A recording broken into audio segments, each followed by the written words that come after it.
The Athletic's great, but when I go to the Tampa Bay Bucs page and there's not one story on the Tampa Bay Bucs, I get a little ticked off. Like, I don't know if you favorited teams, so if on your phone on the top you get all the teams that you're following. You go to Tampa Bay Bucs, there's no stories on the Bucs. How can that be? How can that be? It's the same with any team you go. It's just, if you hit Florida State, it puts the college football stories up, not Florida State stories. Quite frankly, if I want college football stories, I'll go to my college football page. It's the worst website in the flipping country. What one's that? The Athletic. Oh, yeah. Oh, God. I mean, when I go to the Tampa Bay Bucs page, I expected to see a game preview, injury reports, something that, this morning at 5:15, I'm like, hey, I just want to brush up. Did I miss anything? We've got Roy on to double check. No, I got to go to the Tampa Bay Times. I might as well just pay for that so I can actually get articles on the Tampa Bay Bucs. Correct. Which begs the question, if you're the Athletic and you're paying to have these beat people, don't you want you to be able to click on the thing and see that info, right? And what I don't understand is when the New York Times bought it, I thought they were going to clean up the website because the New York Times website is very easy to manage.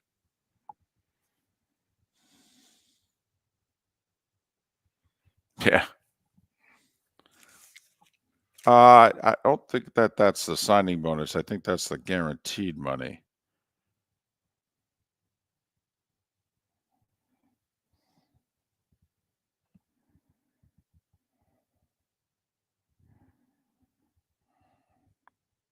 Yes, that is the guaranteed money. It's exactly what it is.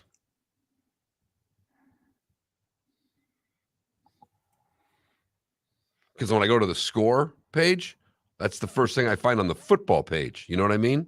Right. Unbelievable.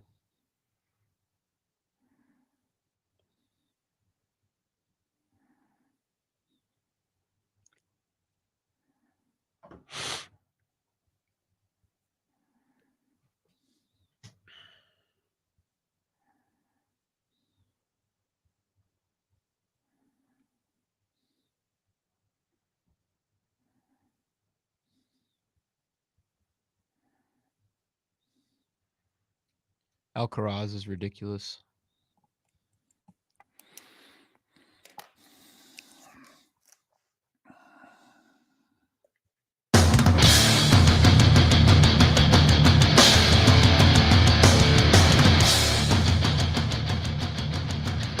You are listening to Miller and Moulton, exclusively on the Florida Sports Network. And now here's Mark Miller and David Moulton. Top of the morning to you. Your long national nightmare is over. The wait is over. How the heck are you? Miller and Moulton here on the Florida Sports Network, floridasportsnetwork.com. Back in the day, we used to say the scene out of the movie The Jerk, Steve Martin running down the street. The new phone books are here. The new phone books are here. The NFL season is upon us. People getting paid. People still holding out. Don't know if certain people are going to play. But we'll get to that in a moment. How are you, Mark? Fired up. Really fired up for tonight. Fired up for the NFL season. College football got off with a bang. Now the NFL season is upon us. Lions and Chiefs tonight. Expectations for one team are very high. Expectations for the other team are as high as they've been in 25 years. So it should be a treat. And certain people are getting paid. We'll see if Chris Jones, by the way, gets paid so that he can show up to the game, or whether he shows up to the game having not been paid, and whether or not Travis Kelce pays. But the Chiefs hosting the Lions tonight, and the NFL season will officially be underway. I feel like I'm breathing better this morning. I really do. And that's it. Like you, that's just the sports fan in me. It's like, okay, we've done it. We made it through another 200-plus day odyssey with no football. A lot of news, a lot of stuff going on. I mean, we all know what transpired between the Super Bowl and now. Man, it was a lot. A lot took place in those 7 months. But, I mean, we've got a longer season without than we do with. The other sports all have a longer season with than without. And football's the only one in which they actually play for less time than they don't. I think it works in their favor. I think the less is more thing is working. How about you? I definitely think it's working, although there are many out there that would go to a 24-game schedule right now. Sir, sign me up. What do we need to do to make this last for another 7-8 weeks? Yesterday we asked folks for like their boldest prediction of the 2023 NFL season. I wonder if we'd say, so kind of like conferences, how big could the NFL go before you think they've gone too far? 51 games. I'm curious, what's the 1 week then you want? One bye week? I mean, right. Although, come to think of it, is the NFL adding a European division, the equivalent of the Big Ten going to the West Coast and the ACC adding Stanford and Cal? I'm curious, is that the NFL actually mirroring college football if they do put a 4-team division in Europe? Is that when the NFL fan goes, what is this all about? More TV revenue? What? Why are we doing this? Why does Jacksonville have to do a home and home with Barcelona? Why? And we don't have to play volleyball, do we? Only in the offseason. Only in the offseason, David. Could never get a spring football league to go, so they went in another direction in 2032. Miller and Moulton on this Thursday. Hope your week is going well. Hopefully you got over the hump with us yesterday. We've got a terrific show lined up today. Roy Cummings to talk Bucs, JP Shadrick to talk Coach Prime, since he broadcast the Colorado TCU game for Westwood One Radio and saw it up close and personal. And also, since he's part of the Jags radio network, we'll talk about the Jags. And Mark, you mentioned expectations high for the Chiefs and the Lions. I don't know how many times expectations have been higher for the Jags, quite frankly, in their history. Maybe in the late 90s, one of those teams' expectations was higher than this. And maybe coming off the AFC title game appearance 6 years ago when they were 6 minutes from the Super Bowl, and quite frankly, a blown call away from going to the Super Bowl. But there have not been many seasons in this franchise's history in which expectations and excitement has been this high. We'll talk to JP Shadrick about that. And the Canes have a big game. They have a monster game, not just for Miami and A&M, but I think for the SEC, for college football. Early on, this is another big weekend after we watched Florida State take apart LSU on Sunday night. North Carolina handled South Carolina easily over the weekend, and that means the SEC in one high profile, one nice non-conference game was beaten twice. And now the SEC with Alabama and Texas, Miami and A&M, this is a put up or shut up type weekend for college football, even though it's only week 2, David. And you talk Ole Miss going on the road to play a ranked Tulane team. There are some key games for the SEC in which you figure the SEC will win all tiebreakers because of what they've done for the last 20 years. But, this probably would have more interest in a 12-team playoff year than a 14-team playoff year, but we'll see.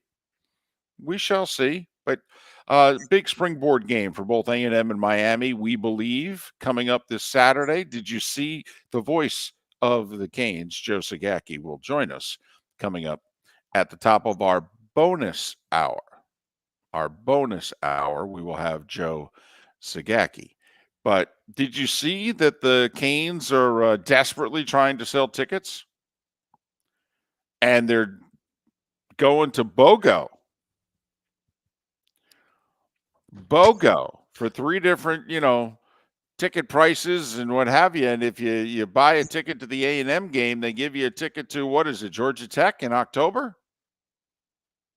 Well, you know, the diehard fans that the Cane fan is and are, they come out week in, week out to support their team. One of the most loyal fan bases in all of sports. When you look at not just the Canes, but the entire Miami fan base of how they support their teams, it's shocking to me that they have to go to this type of sale to get people to come to a really big football game. Certainly you a would think key this is game, the Marlins or the Rays, David, not the Canes. especially when you consider that back in the day, that Miami, and I believe it's a record that still holds the longest winning streak at home in the history of big-time college football, was the Canes back in the day. Of course, that was the Orange Bowl. Let me ask you just a quick question, sidebar. We all know there's two reasons why the apathy amongst Canes fans has happened. One, they stopped being the Canes. And two, obviously, they no longer play in the Orange Bowl and in that general vicinity either.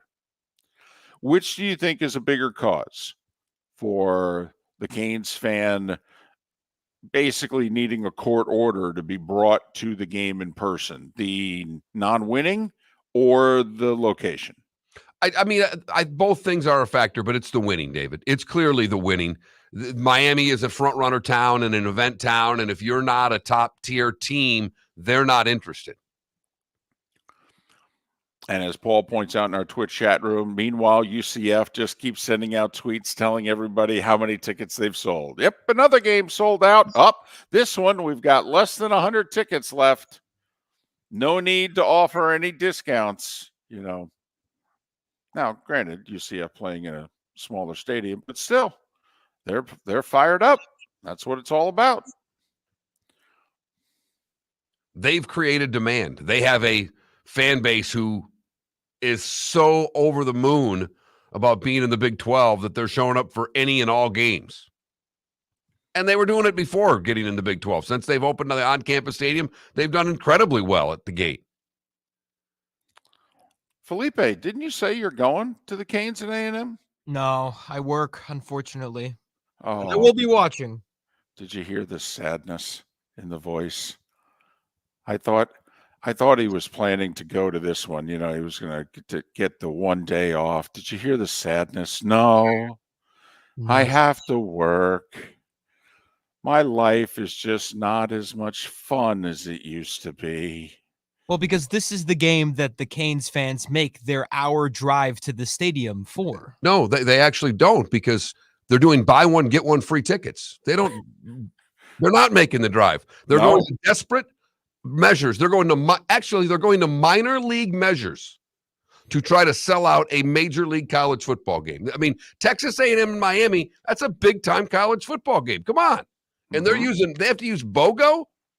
This is not the jumbo shrimp taking on the mighty mussels. It's the Canes and A&M, for crying out loud. I'm wondering how many A&M fans are now going to buy the tickets and book flights and go. That game will do well in attendance. Hope so. They'll damn near sell it out. Hope so. I mean, you know, I don't know. It doesn't seem as if they're like Lay's potato chips. You know, it doesn't seem like this is walking down aisle 4 and you go, "Oh, look at this. BOGO." Hey, let me get my Groupon app out so I can buy Canes tickets. But Joe Zagacki will join us coming up at the top of the bonus hour to talk Miami. But very excited. Record contracts being handed out in a couple different sports. The baseball pennant races. Mark, I'm going to unveil something in 25 minutes that we have not unveiled the entire baseball season. How's that for a tease? Look at you. Yep. You went to professional tease school for that one. Thank you. Thank you very much. I watched a little Entertainment Tonight last night just to be able to freshen up on how it is you do teases. You tease something very small, you make it sound big, and you tease it from about 3 minutes into the show until the very end. That's Entertainment Tonight. Eventually, you find out that Emilio Estevez has a new dog. Okay, that's and they take you all the way through the show. Yep, with that really obscure fact. Miller and Moulton. Heck of a show lined up for you today. The NFL kicks off tonight in about 14 hours. Huh? You did it. You did it. You made it through another off season. Thanks for doing it together. Miller and Moulton. Thanks so much for being with us. JP Shadrick, Roy Cummings, Joe Zagacki on Miller and Moulton. Hello, friends and family of Southwest Florida. Are you looking to tap into the electric vehicle market? Well, look no further, because we here at Southwest Florida Golf Carts have just what you need. E-bikes, golf carts, LSVs, scooters, and more. Come down and talk with one of our experienced sales reps, have a soda and a smile, and you could be cruising the streets in your new EV today. Stop by the store or visit our website at flgolfcarts.com and enter for a chance to win $100 off your next purchase by answering John's monthly sports question. Located on the East Trail, locally owned Naples Tiki Bar and Grill is an outdoor eatery next to the Hitching Post Shopping Center. Island-inspired food with a true tiki theme. The best place in Naples to enjoy the beautiful weather in Southwest Florida. The Naples Tiki Bar and Grill offers a great menu for dine-in or takeout. Enjoy our famous pulled pork, huge burgers, and tiki bar cocktails. Don't miss happy hour every day from 3 to 6 and live music 7 days a week. See you soon at the Naples Tiki Bar and Grill, 11498 Tamiami Trail East. The law firm of Michael F. Hornung specializes in criminal defense, DUI, personal injury, nursing home claims, and auto accidents. I'm a former prosecutor with over 34 years of experience. The information I know is information you need to know. If you've been arrested for a DUI, time is of the essence to maintain your driving privileges. Call the law firm of Michael F. Hornung for a free consultation. At the law firm of Michael F. Hornung, we are committed to excellence in your representation. Being a local attorney with local knowledge is clutch to the success of your case. For over 30 years, we have successfully represented the citizens of Southwest Florida. For a free consultation, call 239-437-0095. That's 239-437-0095. Our offices are conveniently located in Fort Myers. Visit online at mfh-law.com. You are listening to Miller and Moulton on the Florida Sports Network.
I saw a report yesterday. Tom Brady partners with Delta Airlines as strategic advisor. When was the last time you think Tom Brady flew on Delta?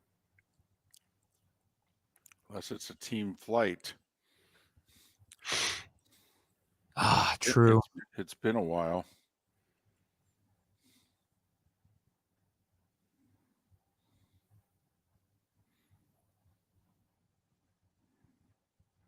That's okay. A couple of the stars / celebrities that Subway signed for their ad campaign, including Brady, they don't even eat what Subway's selling. Right.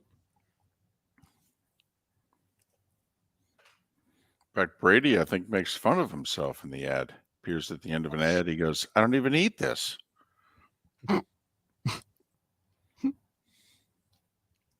Or it's something like, I don't eat bread.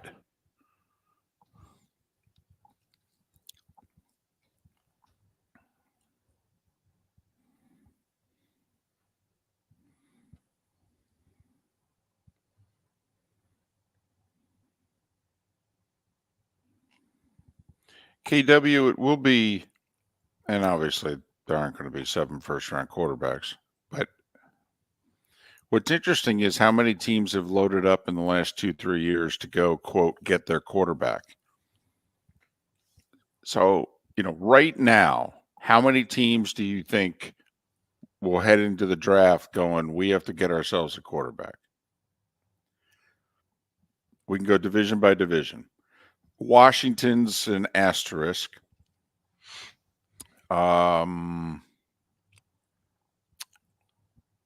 Anybody in the North? Vikings? Okay. Now let's go south. Tampa Bay. Right?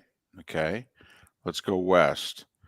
Rams could argue, and it'd be interesting to see, Arizona, but the Rams could argue we need to go get a quarterback. Our guy's 35 and banged up. Okay, so there's 4. AFC East? No. North? No. South? Tennessee? At the moment, Tennessee. Even though they've drafted a third round and a second round quarterback in the last 2 years. Yeah, but the one from 2 years ago can't play. Well, although they were talking him up in camp, but so we'll say Tennessee. We'll throw Tennessee in there. That's 5. Now let's go to the West. Raiders, maybe. Maybe. Are you sold on Garoppolo? So I guess you could make the case for 6, and there's others that are interesting. Right. And we don't know if we don't know if Justin Fields is going to work out in Chicago.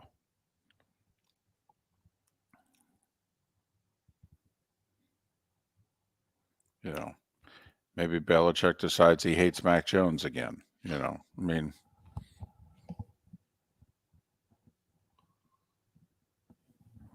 we go.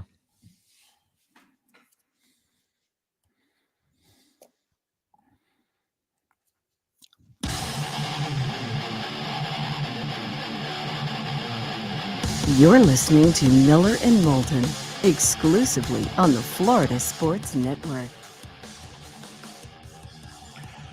21 minutes past the hour. Miller and Moulton, Florida Sports Network, floridasportsnetwork.com. Starting 5 in a little more than 15 minutes time. Our guests start coming fast and furious at the top of the 8 o'clock hour. Mark, a former Heisman Trophy winner, national champion quarterback, let everybody know yesterday that his alma mater's decided to retire his number. Gino Toretta's number 13 will be retired, I believe, later on this year. I think Miami hosts Louisville, and they will retire his jersey, if you will, in a ceremony during that game. You're not a retired jersey guy, are you? Well, to me, it's got to be really special. Mm-hmm. It's got to be a no-brainer. Okay. And at that point, then I say, sure. College is tough to me to retire jerseys. One, you have 618 players on the sidelines. At some point, you need the number. Heck, you may need it twice. And in the rare occasion, even a third time, David, as you well know. Yes. Usually it's the guys in single digits, by the way, that they triple up on the numbers about. There's like 3 7s a lot. But no, as a rule, I'm not a huge retired jersey guy. I like the Ring of Honor more than I like the retired jersey. He was a part of 3 teams that played for the national championship, 2 teams that won it, and he was the starting quarterback in one of those national championship wins. He also won a Heisman Trophy. I mean, it's a pretty accomplished resume. And Mark, I'm a huge Halls of Fame guy. Okay, even going all the way down to high school. I just think that to put someone in a Hall of Fame, I just think is, well, really damn cool. And it's important to get it right. And the baseball team I grew up rooting for, their new owner, he's on a big retired jerseys kick because the Mets have not done a good job throughout their history of honoring their, well, I don't know if checkered's the right word, but interesting history. And they had retired very few numbers. And he has felt, we've got to change that. So he's retiring 1 to 2 numbers a year. I mean, honestly. And to me, there's a difference between Ring of Honor, whatever it is you call it, college or pro, but your Ring of Honor and then retire jerseys. Like Marino's jersey is retired. It should be. It should be. Right. Right. Duper and Clayton are in the Ring of Honor. I feel the Dolphins got that right. Numbers that are retired with the Dolphins, I think, are we talking Greasy Marino? I don't know. Did they also go Zonka? I don't know how many numbers besides 12 and 13 the Dolphins have done. And, the Dolphins have had a staggering number of great players. Yeah, Greasy Marino and Zonka. Okay, so 12, 13, and 39. So think about it. First off, not a single defensive player in history have they retired the number. They've got guys in the Hall of Fame who played on defense, multiple. And so, yet I lean towards the way the Dolphins have done it. Like, look at the Cowboys. They didn't take 88 out of circulation. Now, it took forever for Drew Pearson to get into the Pro Football Hall of Fame, but then there was Michael Irvin. They didn't take it out of circulation for Michael Irvin. CeeDee Lamb is wearing 88 now. See, and I guess I'm the weird one that loves that. I love the fact that when you're a collegiate player, and my thoughts at the University of Michigan, but when they give a guy number 1, I look and I go, right on. There you go. You know why they gave him number 1? Because that guy's a dude. And I think that that's cool, for lack of a better term. I love that you bring the history back with it. And I think it honors the player even more. The ultimate's retired, and I get it. But when a jersey's been retired 40 years, does the new fan have any recollection of who and why that number's retired, as opposed to, ooh, they brought 1 out again. That must be a really special player. And it starts bringing up the past and allows you to talk about the greatness of the players who wore that number. Now, the first number 1 that you were probably referencing in a Michigan uniform was what, Anthony Carter? Right.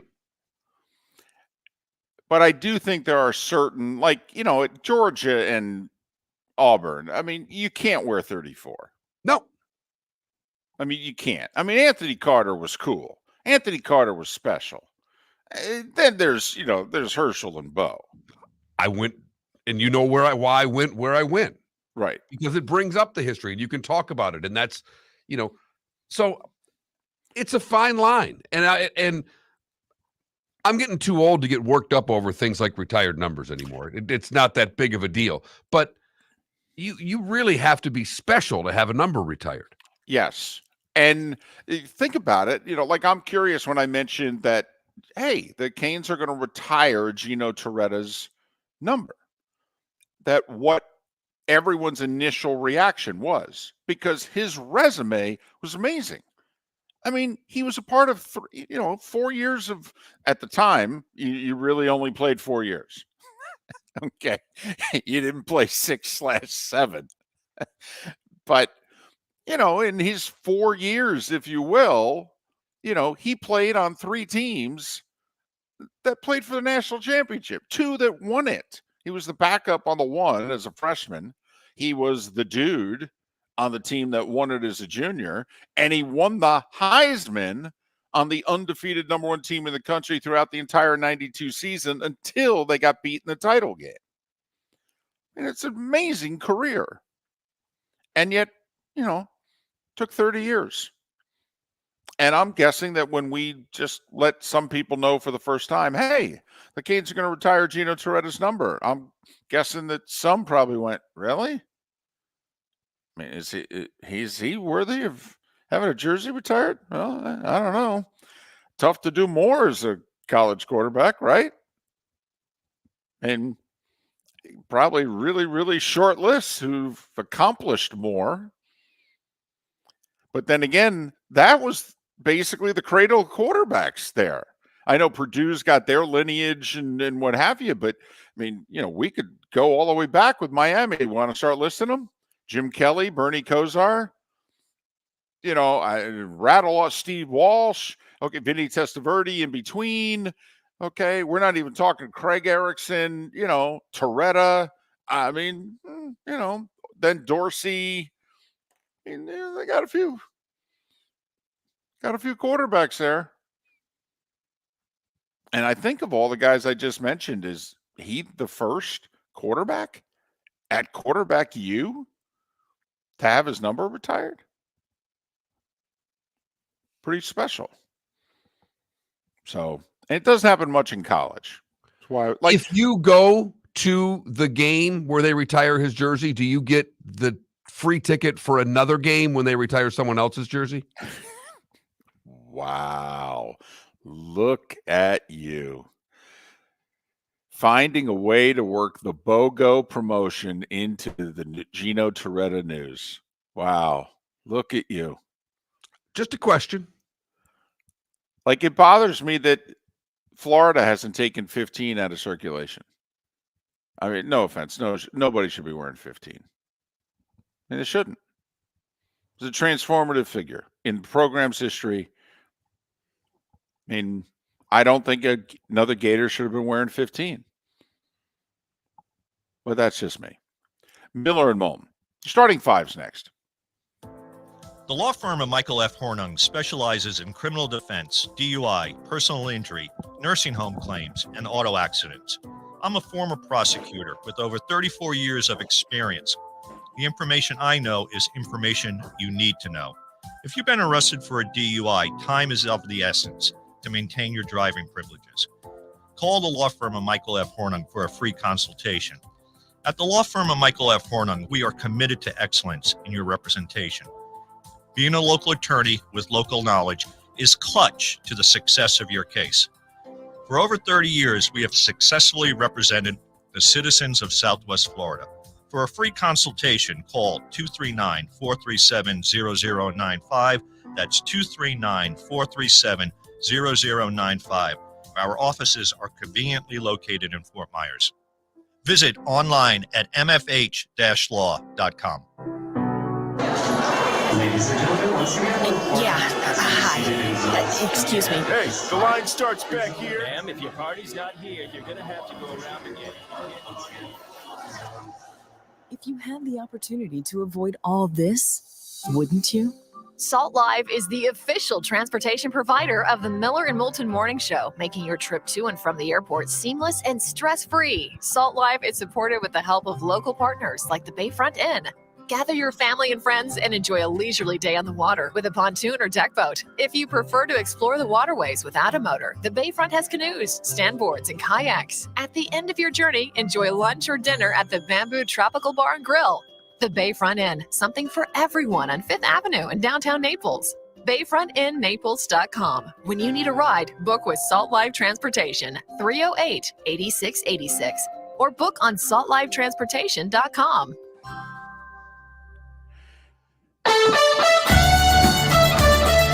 You for listening to Miller and Moulton on the Florida Sports Network.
Did you watch any tennis last night by chance?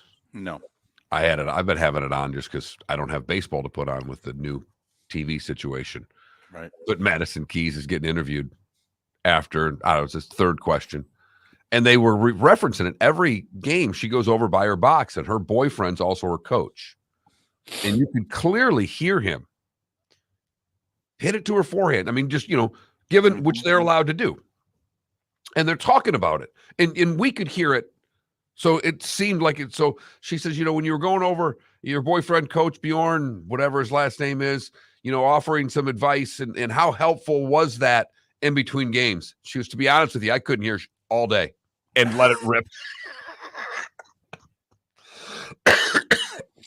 Mm-hmm.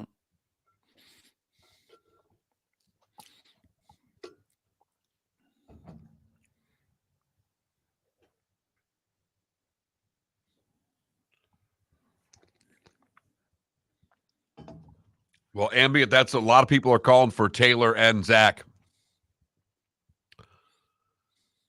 to be retired.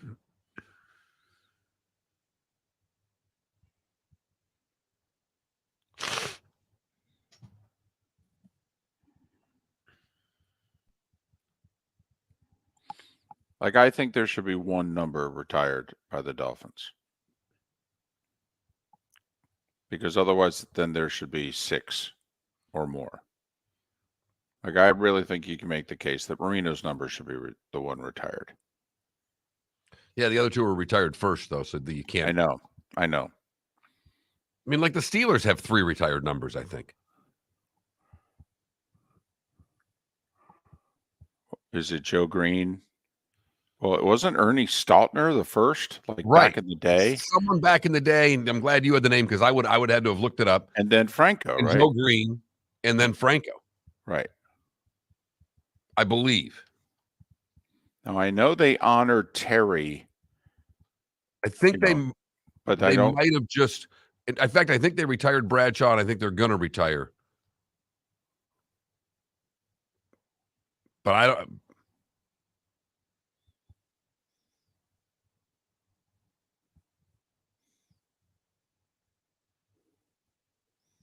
Now, they have a bunch of unofficial retired numbers, and that's fine.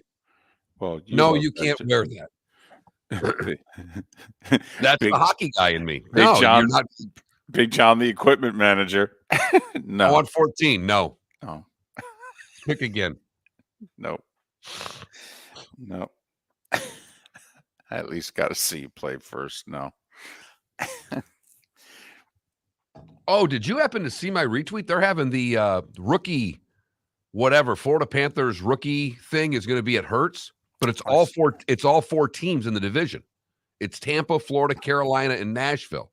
It's Cool. next, I want to say Thursday, Friday, Saturday, Sunday, Monday. All free. The Monday game is the Monday Tampa, might be 10 Tampa, seconds. Carolina, is like 10 o'clock on Monday. I'm literally going to go right from the show over to the rink and watch hockey. Cool.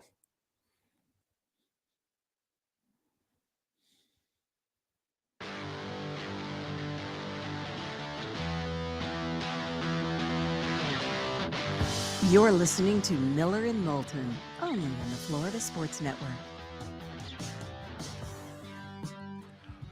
22 minutes before the hour. Thanks so much for being with us. Miller and Moulton, the Florida Sports Network, floridasportsnetwork.com. Roy Cummings, JP Shadrick, and Joe Zagacki, all scheduled to appear on the show today. Right now it is time for The Starting Five. 5 stories you need to know. It's the Starting Five on Miller and Moulton. Here's number 1. You know, some guys at some positions besides quarterback are starting to get paid. Nick Bosa got $34 million a year for 5 years. That's $170 million, ladies and gentlemen. 122 and a half of it are guaranteed. He's now the highest paid defensive player ever. Aaron Donald was the benchmark, and he had been the benchmark for nearly 3 years at 31.7. So the Niners went $2.3 million a year over Aaron Donald. Nick Bosa is a sack a game guy, though. Mark, is a sack worth $2 million? Because think about it. Play 17 games, you're getting $34 million. That's $2 million a game. Well, I think we could break it down even more if you wanted to. You could just say it's $1 million. You could say quarterback pressures are worth, $250,000, and every time he knocks a quarterback down, it's worth $500,000, and we'd probably get to about the same number because he's in the backfield a lot, David. He disrupts things. And when we start talking salary cap situations in 2024, well, take a look at the Niners, who have top 3 paid guys at like 9 positions. I mean, they're damn near at the cap with 10 players. So good thing they got Brock Purdy at quarterback. Boy, no kidding there. Between the running back, the D tackle, and offensive tackle, now Bosa. Well, the tight end, the fullback. I mean, they're. Whew. We'll go through the list actually next hour. It is impressive. All right, tonight, Lions and Chiefs. Kansas City, 4.5-point favorite. Over/under's 52.5. The over/under keeps going down, which is good because I want to pound the over. Pound it. Hell, I think the winning team's going to score at least 35 tonight. But Travis Kelce officially listed as questionable. First off, aren't we all questionable? Secondly, really? Questionable? I mean, shouldn't he be at least doubtful? Anyway. Chris Jones is, I guess you could say, questionable, although he's not on the injury report. See, I would say he's doubtful.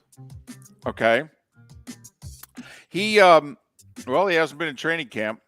He hasn't practiced, but he did release word yesterday that, listen, I'm just looking for a raise. If you give me a raise, I'll show up. And if we can give me the raise before, Thursday night at 8:15, I'll show up and play. I'm ready. I'm in shape. Let's go. Let's do this. So I guess we'll see what happens later today. You have to declare who's active 90 minutes before kickoff. So the Chiefs and Chris Jones have 12 hours. So it can't be like the replacement and he comes at halftime? Well, he could run out onto the field at halftime. They just have to get the business dealing done and announced and put him on the roster 90 minutes before kickoff. Mark, that whole active, inactive list. The Rams' Cooper Kupp has been officially, designated as out for week 1 with his hamstring injuries. In fact, the Rams are even thinking about starting him in the season on IR. I mean, I would. I wouldn't mess around with it. You talk about injuries that you want, groins, hamstrings. I mean, if ever there's an injury that you want to take an extra week or two and make sure is right, that would be one of them. So, Mark, apparently the only NFL player who's doing PEDs is Saints backup quarterback Jake Hayner. He was suspended for the first 6 games of the season yesterday, which, first off, let's just say it out loud. He was the Saints backup quarterback. Jameis Winston has been absolutely buried by Dennis Allen in New Orleans. Remember, it was a shock to us that he re-signed with New Orleans. He's still, even after the backup quarterback being suspended, not listed as the backup quarterback. Unreal. And I don't know if we should be concerned, but Teron Armstead didn't practice yesterday for the Dolphins. We thought he was just battling a knee injury. The injury report says he's battling a back, an ankle, and a knee. I don't know. That would seem to be a problem. Listen, don't be concerned, though, Dolph fans. Don't be concerned. I mean, your tackles only have to block Khalil Mack and Joey Bosa.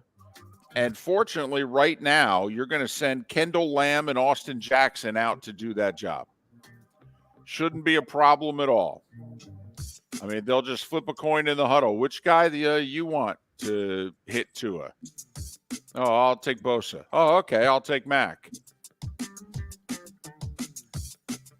Better see that running game get going Early. Not only that, extra tight end on the field, maybe. Fullback, maybe needed in the backfield. Yeah. Mm-hmm.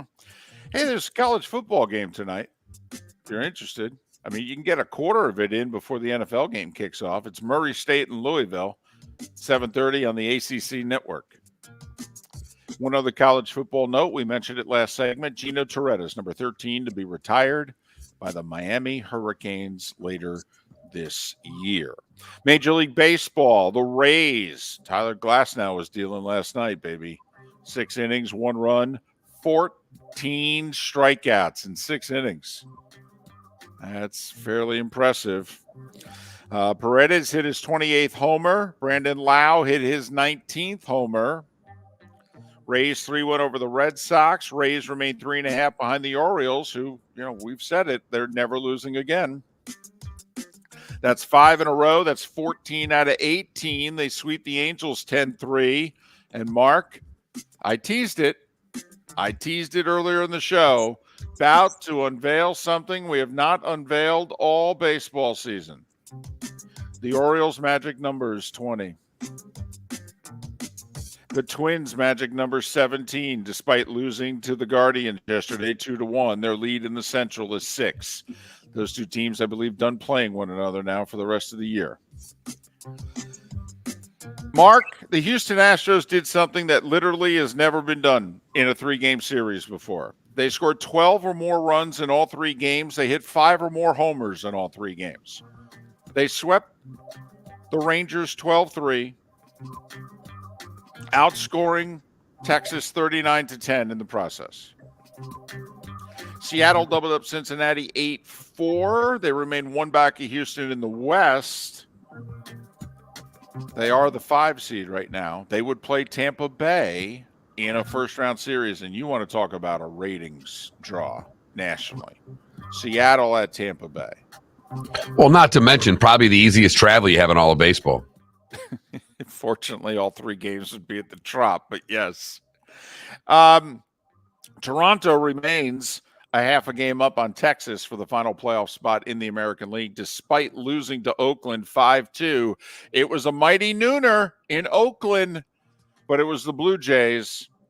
So normally this is the biggest attendance of the series, but we play guess the attendance over under 5,000. I'm going to go over. They've done a really nice job with these noon games, but school's back in. There's a lot of factors here. I'm going to go over, slightly over, David. 3,871. Ooh. That's right. Be safe driving home, and we thank you for coming. The Miami Marlins have won 6 in a row. Is Felipe wearing some Marlins garb? No. Wow. I'm surprised. Miami 11-4 over the Dodgers, 9-run 5th where they hit 3 homers. That'll really help. That'll do it. Yet at the same time, it was not a good day for the Marlins yesterday. because they put both Sandy Alcantara and Jorge Soler on the injured list. And we're not sure, quite frankly, if they're going to get these guys back between now and the end of the year. I know it's the only 10-day injury list, and there's 3.5 weeks left in the season. But, when a pitcher's complaining about a forearm bothering them, and when a hitter's got an oblique injury, these are not injuries usually you come back in a week and a half. And by the way, do you know if the playoffs started today? Do you know who the 6th seed would be in the National League, ladies and gentlemen? It'd be your Miami Marlins. That's right. A half a game ahead of both the Reds and the Diamondbacks. Huh? How about that? Diamondbacks beat Colorado 12-5. Cubs beat the Giants again 8-2. San Francisco is sliding. They're 2.5 back now in the race for the final playoff spot. Cubs win. Brewers lost. Pittsburgh beat Milwaukee 5-4. Central leads down to a game and a half. Cubbies are coming on. Cardinals beat the Braves 11-6. Braves' magic number is 11, however. St. Louis just did something which has only been done 3 other times in Major League history. They beat a team on back-to-back nights who's 40 or more games above 500 by scoring 10 or more runs both nights. Good news for Braves fans. The 3 previous teams who had that happen to them all won the World Series. So book it.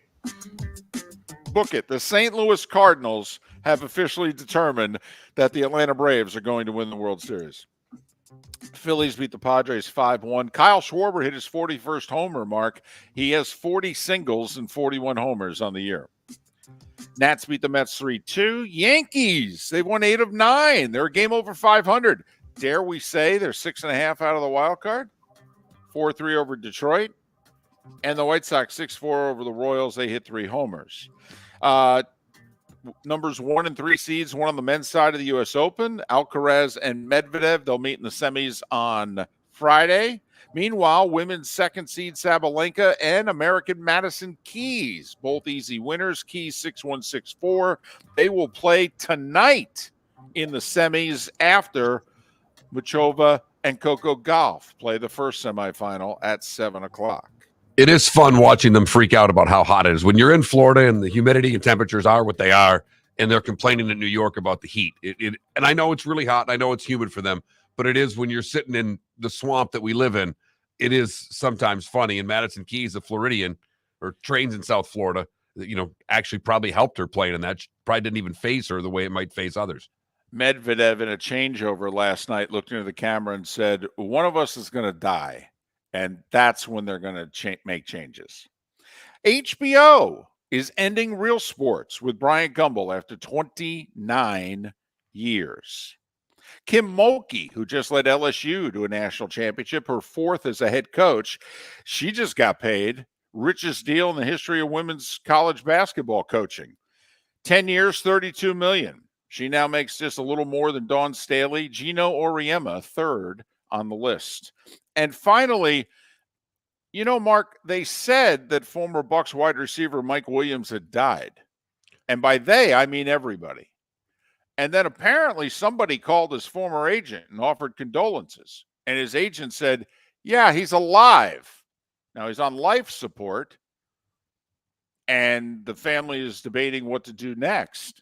But apparently he even responded to the mother of his daughter and his 8-year-old daughter in the hospital yesterday. So Bucs wide receiver Mike Williams, who was involved in a construction accident last week, apparently, is in very critical condition. But reports of his death, as they say, have been greatly exaggerated. Let's hope for a miracle. And at 8 minutes before the hour, that was the Starting 5 every weekday morning at this time on Miller and Moulton.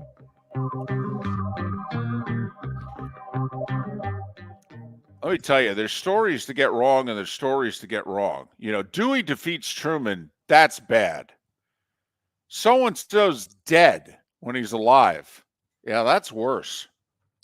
That's one you really want to be accurate on. And by really want to be accurate on, you mean better than 99.9%. That seems to be the threshold for reporting death. I love the fact that the guy originally reported it said he was quoting multiple sources. Well, there's multiple people you never have to talk to again, I'll tell you that. Hey, next time you might want to try, I don't know, a doctor. I don't know. How about a family member? Miller and Moulton. Great show lined up for you today. Roy Cummings, JP Shadrick, Joe Zagacki, all scheduled to join us on Miller and Moulton right here on the Florida Sports Network. Hello, friends and family of Southwest Florida. Are you looking to tap into the electric vehicle market? Well, look no further because we here at Southwest Florida Golf Carts have just what you need. E-bikes, golf carts, LSVs, scooters, and more. Come down and talk with one of our experienced sales reps, have a soda and a smile, and you could be cruising the streets in your new EV today. Stop by the store or visit our website at flgolfcarts.com and enter for a chance to win $100 off your next purchase by answering John's monthly sports question. Ladies and gentlemen, once again. Hi. Excuse me. Hey, the line starts back here. Ma'am, if your party's not here, you're gonna have to go around again. If you had the opportunity to avoid all this, wouldn't you? Salt Live is the official transportation provider of the Miller and Moulton Morning Show, making your trip to and from the airport seamless and stress-free. Salt Live is supported with the help of local partners like the Bayfront Inn. Gather your family and friends and enjoy a leisurely day on the water with a pontoon or deck boat. If you prefer to explore the waterways without a motor, the Bayfront has canoes, standboards, and kayaks. At the end of your journey, enjoy lunch or dinner at the Bamboo Tropical Bar and Grill. The Bayfront Inn, something for everyone on 5th Avenue in downtown Naples. BayfrontInNaples.com. When you need a ride, book with Salt Live Transportation, 308-8686, or book on saltlivetransportation.com. Visit Jason and Todd at the Diamond District. 20 years ago, Jason and I had the idea for a jewelry store like no other, with a vast selection of certified diamonds priced 8 to 12% over cost. A team of individuals who are educated, driven, and believe in cultivating relationships. Today, we have become one of the largest independent jewelry stores in the country. Todd and I love what we do and are in the store nearly every day, along with our GIA gemologists, master jewelers, custom designers, and non-commissioned diamond consultants, all of which we consider family. As direct diamond importers, we travel the world, forging relationships and sourcing diamonds. What we love most about our business is that we can call Southwest Florida our home. If selection, value, and comfort are important to you, give the Diamond District an opportunity. You won't find a better diamond buying experience. Todd and I look forward to shaking your hand and welcoming you to our Diamond District family. At the Diamond District. Located on the East Trail, locally owned Naples Tiki Bar and Grill is an outdoor eatery next to the Hitching Post Shopping Center. Island-inspired food with a true tiki theme. The best place in Naples to enjoy the beautiful weather in Southwest Florida. The Naples Tiki Bar and Grill offers a great menu for dine-in or takeout. Enjoy our famous pulled pork, huge burgers, and tiki bar cocktails. Don't miss happy hour every day from 3 to 6 and live music 7 days a week. See you soon at the Naples Tiki Bar and Grill, 11498 Tamiami Trail East. You were listening to Miller and Moulton on the Florida Sports Network.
I got a bunch of stuff. I got television ratings.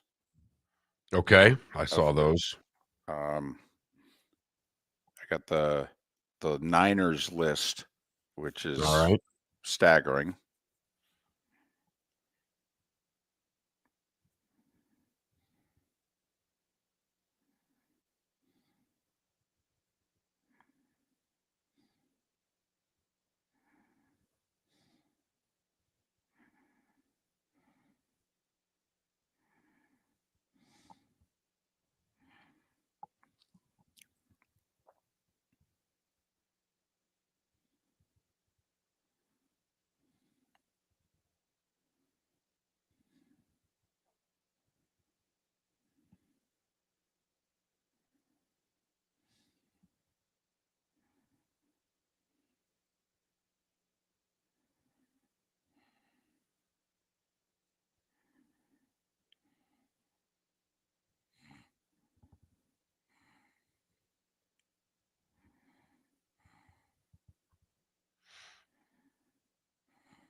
Oh, that's actually a hell of a point.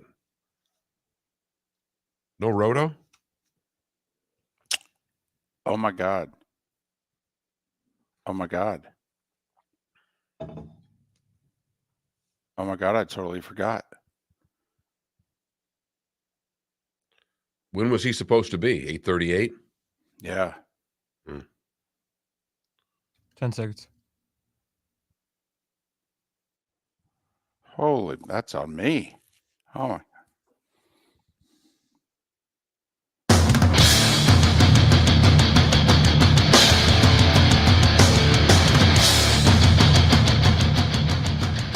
You are listening to Miller and Moulton, exclusively on the Florida Sports Network. And now here's Mark Miller and David Moulton.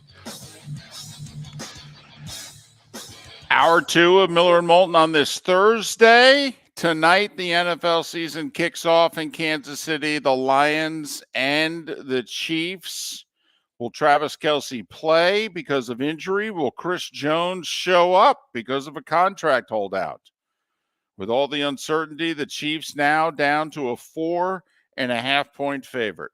4.5-point favorite over the Lions with the over-under of 52.5. So basically, Mark, 28-24 Chiefs is what the bet is. Add an extra half point to the Chiefs and you get to both numbers. So that seems low scoring to me. I'm sorry.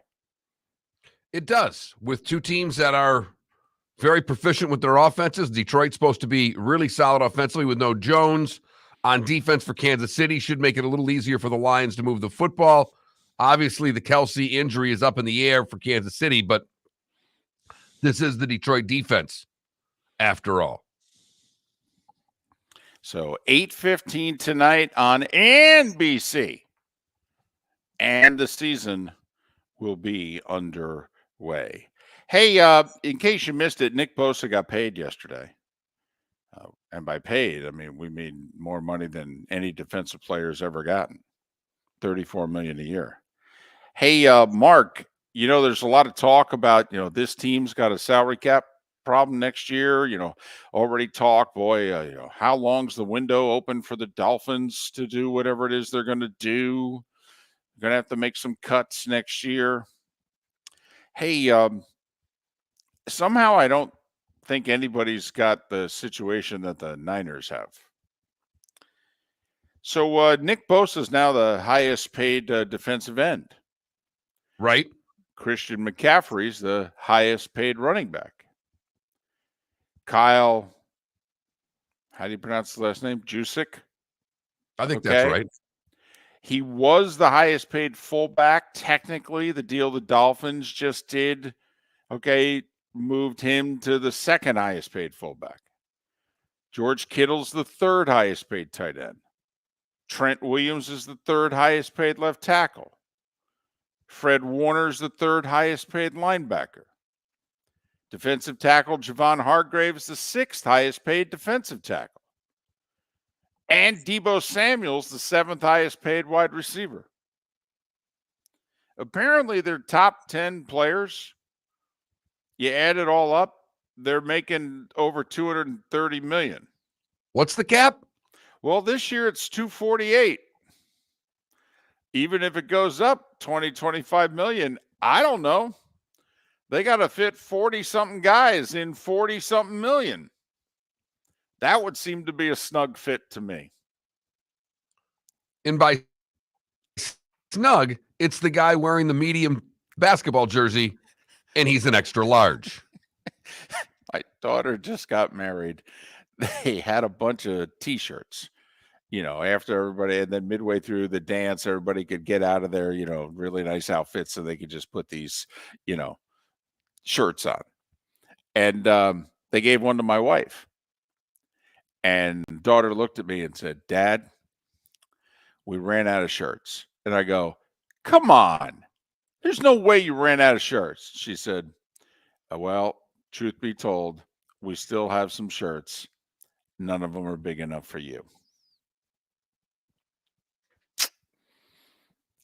That's where the Niners cap situation is, Mark, I think. Snug. They still have some shirts. Just none of them big enough for, you. So anyway, there you go. So listen, you go play for the Niners, you'll get paid. But it's a good thing Brock Purdy's making $934,000. Man, this guy really needs to hit. They're going to need to pay him like a 7th-round pick for as long as humanly possible. Honestly, they're going to, let's just say he leads them to a Super Bowl. He's going to go in and go, "Come on, don't you think I've outdone this contract?" They're going to go, "Yeah, so we don't know what to tell you. We're broke." Why don't you hit up Bosa, Warner, Williams for a loan? So they'll be doing some kicking the can down the road for the next few years. You'll watch a lot of it converted into signing bonuses, and at some point, they'll have to pay the piper or start cutting players a lot sooner than they expected to. And a lot of those contracts, if they were to unload those players, it would actually be a bigger cap hit in 2024 than it would be to keep them on the roster. But yeah, Mark, what likely is going to happen is they're going to have to turn a lot of salary into cold hard cash. So Jed York's going to have to get off his wallet. And considering he's got a Super Bowl coming to his stadium in a few years, he should be able to get off his wallet. So, David, we have a bunch of division games this week in week 1. And here's a little factoid I found for you. Week 1 underdogs in division games are even money, basically. They've gone 35, 35, and 2 straight up. So basically, it's not so much about taking the points, but it's about taking the money line. When you look at these division games, like the Browns, who are plus 115 at home against the Bengals. The Colts, who are plus 185 against the Jags. The Panthers, who are plus 150 against Atlanta. The Packers, basically an even money bet with the Bears. The Rams are big underdogs, plus 200. The Raiders are plus 155 in their game against the Broncos. The Giants are plus 145 against the Cowboys, and the Jets are plus 115 against the Bills. But basically, if you just bet $100 on underdogs in division games since 2010, you're up a couple of grand. That makes sense, doesn't it? Yeah, it does. When I looked at it, it wasn't one of those stats that shocked me, but it actually made sense in the NFL. So just a little food for thought as you're getting ready to spend your hard-earned money on Sunday with your guy. Okay. Yet I will put that theory to the test for this Sunday. Would you take the Colts in 5 against the Jags? No. Okay. Would you take the Giants and 3.5 at home against the Cowboys? I mean, I could cite you all kinds of stats about Dallas owning that. Dak, by the way, has never lost to the Giants. Never lost. Saquon's never been on a Giants team that beat the Cowboys. Openers, Dallas and the Giants. Dallas is 5-1 all time.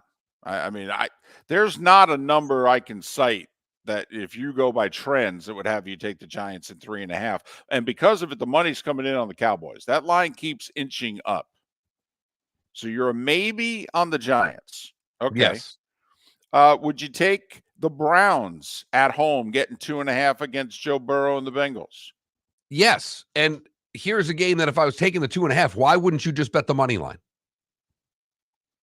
Yeah. You know, it's not about taking the points. It's about taking the money line to make this a winnable bet. So you're not necessarily having to win at the rate you would with the points. But go on. Would you take Carolina and 3.5 on the road in Atlanta? And that's a maybe. I would stay away from that game. Would you take the Raiders, who have owned the Broncos in recent years, owned them, getting 3.5 in Denver? Boy, that's iffy. Probably not. Would you take the Packers? Yes. You're damn right I would. It's a virtual pick'em. Chicago right now listed as a 1-point favorite. Would you take the Rams getting 5.5 in Seattle? No. Yeah, I wouldn't either. And would you take Aaron Rodgers and the Jets getting 2.5 against the Bills?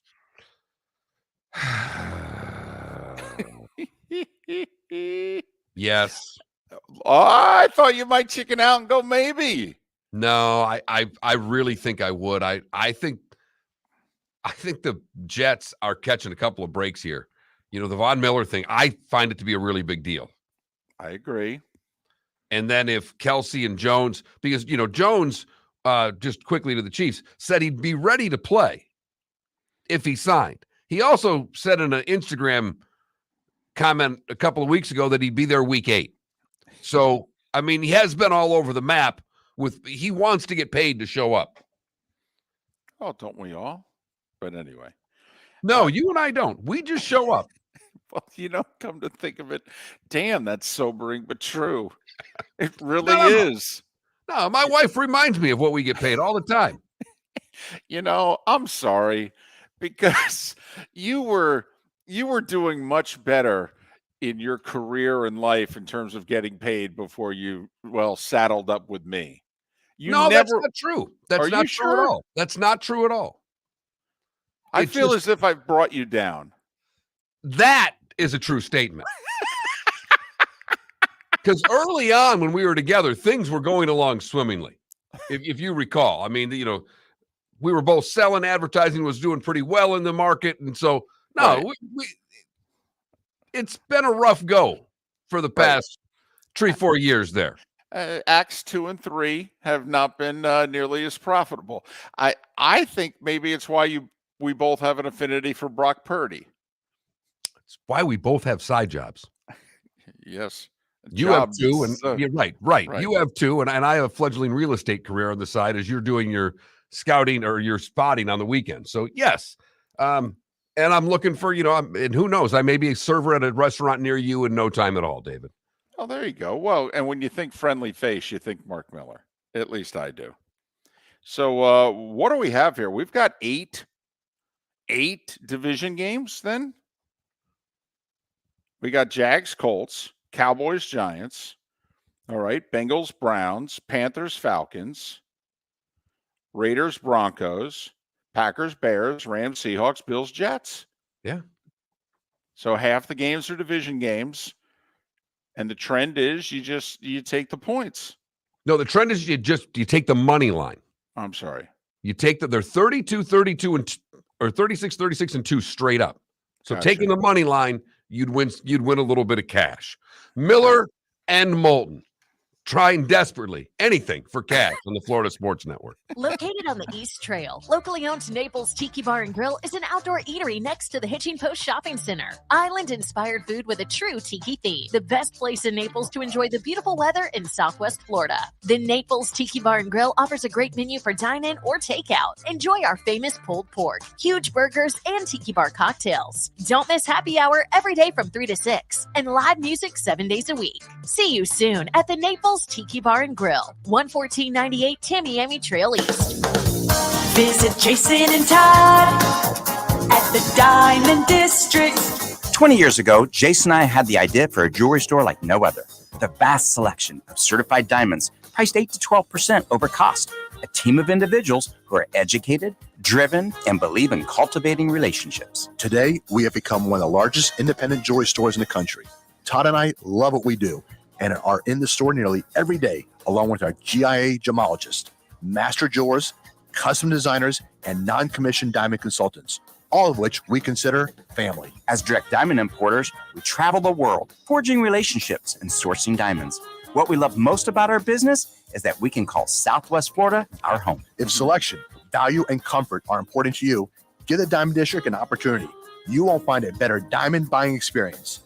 Todd and I look forward to shaking your hand and welcoming you to our Diamond District family. At the Diamond District. The law firm of Michael F. Hornung has successfully represented the citizens of Southwest Florida for over 30 years. As a former prosecutor, the information I know is information you need to know. If you've been arrested for a DUI, a criminal matter, or involved in an auto accident, call the law firm of Michael F. Hornung. I'm a local attorney with local knowledge to assist you through the process. For a free consultation, call 239-437-0095. That's 239-437-0095. Offices in Fort Worth. You are listening to Miller and Moulton on the Florida Sports Network.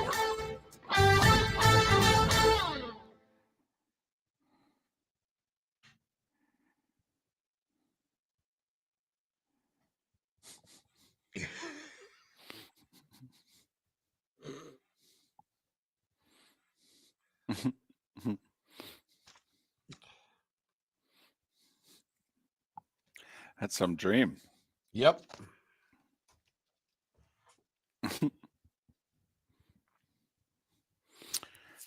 Felipe, how you holding up? I'm good. He had yesterday off. He should be great. Oh, no, yesterday was your Friday. Yeah, yesterday was my Friday. Oh. So after the show today, I'm gonna do some shopping and then football. How's your lady? She's great. Good. That's awesome. What's she doing? You know, she's still serving. How's that place doing over there? A little better now. Is it? School's back, yeah. Once the snowbirds come back, should be better. Even better. Well, this is the worst month of the year, right? Yep. In Southwest Florida for restaurants? Past few months, or this month and last month, really. September's the worst month. Always has been in the restaurant business down here. Felipe, when I first moved to Southwest Florida, there were a decent number of restaurants that after Labor Day weekend took the next 2 weeks off. Wow.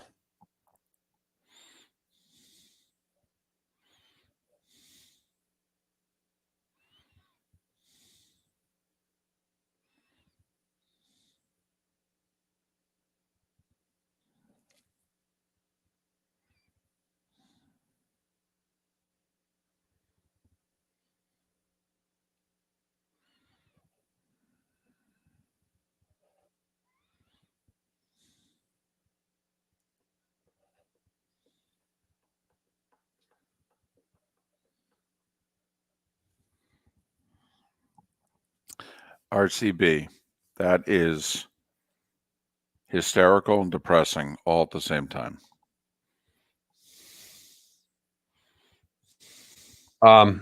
It's not even.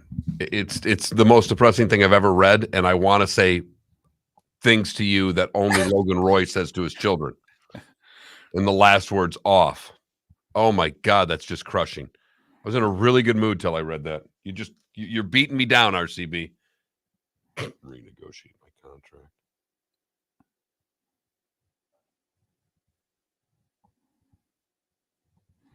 RCB, the goal is a year from now to have been in a position where we actually do have to renegotiate our contract. We're about to roll over into year 3 of our third act, and we're still operating under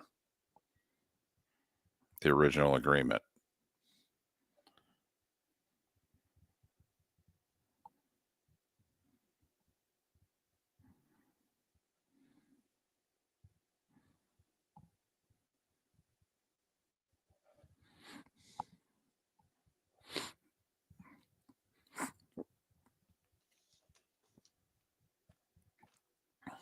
There it is. The Cincinnati Bengals will defeat the Philadelphia Eagles for the Super Bowl. Wow. Wow. Team loses back-to-back Super Bowls, too. That hasn't happened in a while.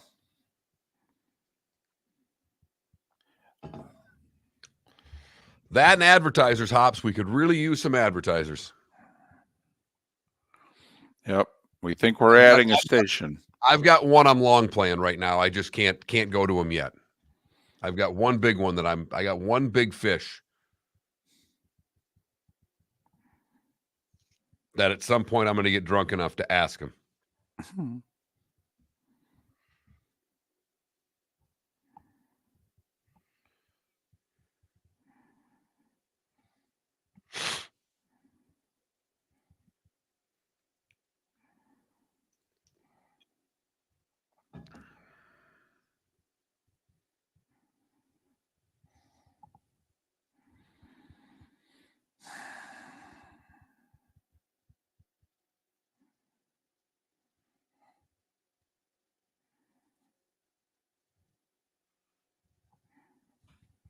Here we go.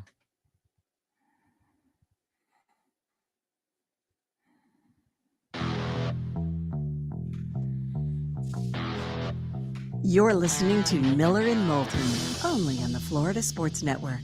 And now, here's Mark Miller and David Moulton. 21 minutes past the hour. Thanks so much for being with us. Miller and Moulton, Florida Sports Network, floridasportsnetwork.com. The play of the day coming up in a matter of minutes.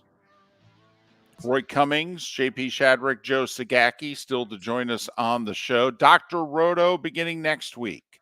Dr. Roto beginning next week on Thursdays at a little after 8:30 to set your fantasy football lineup. All right. Did you see the college football ratings from the weekend? Sure did.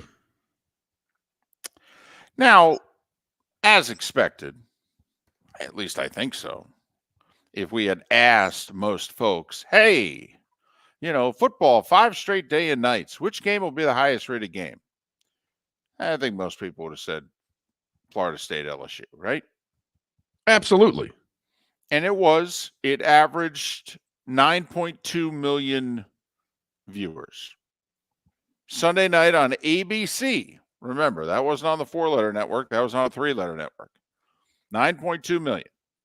So that's good. I mean, that's if it was 3:30 on a Saturday, that'd be outstanding. But for, Sunday night, Labor Day weekend, day off next day, I mean, okay, that's good. By the way, that's 40% of what Sunday Night Football gets in the NFL. In fact, it might even be 37, 38%, something like that. But Mark, number 2 rated game of the weekend. What do you think it was? TCU, Colorado. You are correct, sir. Coach Prime delivered. Care to take a guess? A normal big noon game do around 5 million. 4.5, 5 million. Say 4.5. A normal big noon game. This Colorado TCU, Saturday of Labor Day weekend. And by the way, the Fox Big Noon game is typically Ohio State, Michigan, Penn State. I mean, these are the games they're putting on. Oklahoma, Texas. Right. Right. And This was TCU and Colorado. Correct. So how about we say over under 5 million? I already know the number, so I can't play the over-under game with you because I saw them last night as well. But it was significantly over. They did a really nice number. 7.3 million. Now, the game was very entertaining and close throughout, so that helps any game. And it had, because of that, there was a buzz. I mean, literally, this was a game. You know, you and I talked about it on Tuesday, David. We were texting during the game. Right. For a TCU Colorado game. Early in the game. Are you watching this? And the answer, was yes, but it was one of those games that people were talking about. X. Oh, God, I hate that. Twitter had it out there. People will follow. The media started jumping on mid-game and talking about it, which means people are following. So the game built an audience and did 7.3 million viewers. Now, when we tell you that Ohio State is the number one draw in the sport, and I know many of you don't believe us. Oh, it's got to be Alabama or it's got to be Notre Dame or whatever. We go, no, it's Ohio State. And 4 million is the cutoff. If you can draw more than 4 million for your games, no matter who you're playing, okay, you're considered a heavyweight in the industry. Ohio State, Indiana, 4.7 million, third highest rated game of the weekend. Now, that's a few things. A, it's the 3:30 Saturday slot on CBS. They've spent 30 years building that slot up. It works.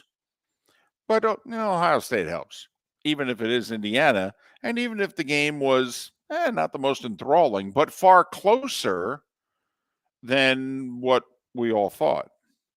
For what it's worth, Mark, West Virginia, Penn State, fourth highest, followed very closely by the Thursday night Fox game of Nebraska and Minnesota. Also, we talk about the difference between network and cable, even if the cable is ESPN. Nebraska, Minnesota outdrew Florida, Utah, going head-to-head against one another. Why? One game was on Fox, one game was on ESPN.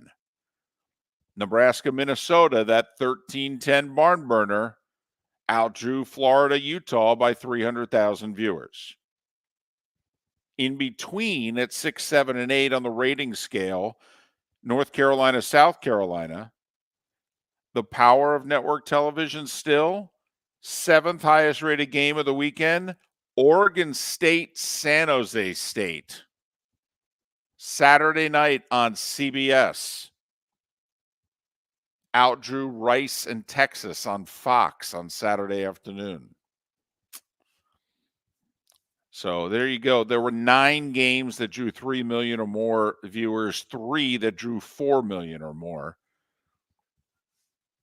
And I have a funny feeling the NFL numbers will be up from last year this Sunday. I don't know if it'll be 17% like the Colorado game was, but I think there'll be a tick up even in NFL numbers. And very quickly, they rated all the games this week 1 of college football, compared it to all the games last year. Ratings up nearly 5%, for what that's worth.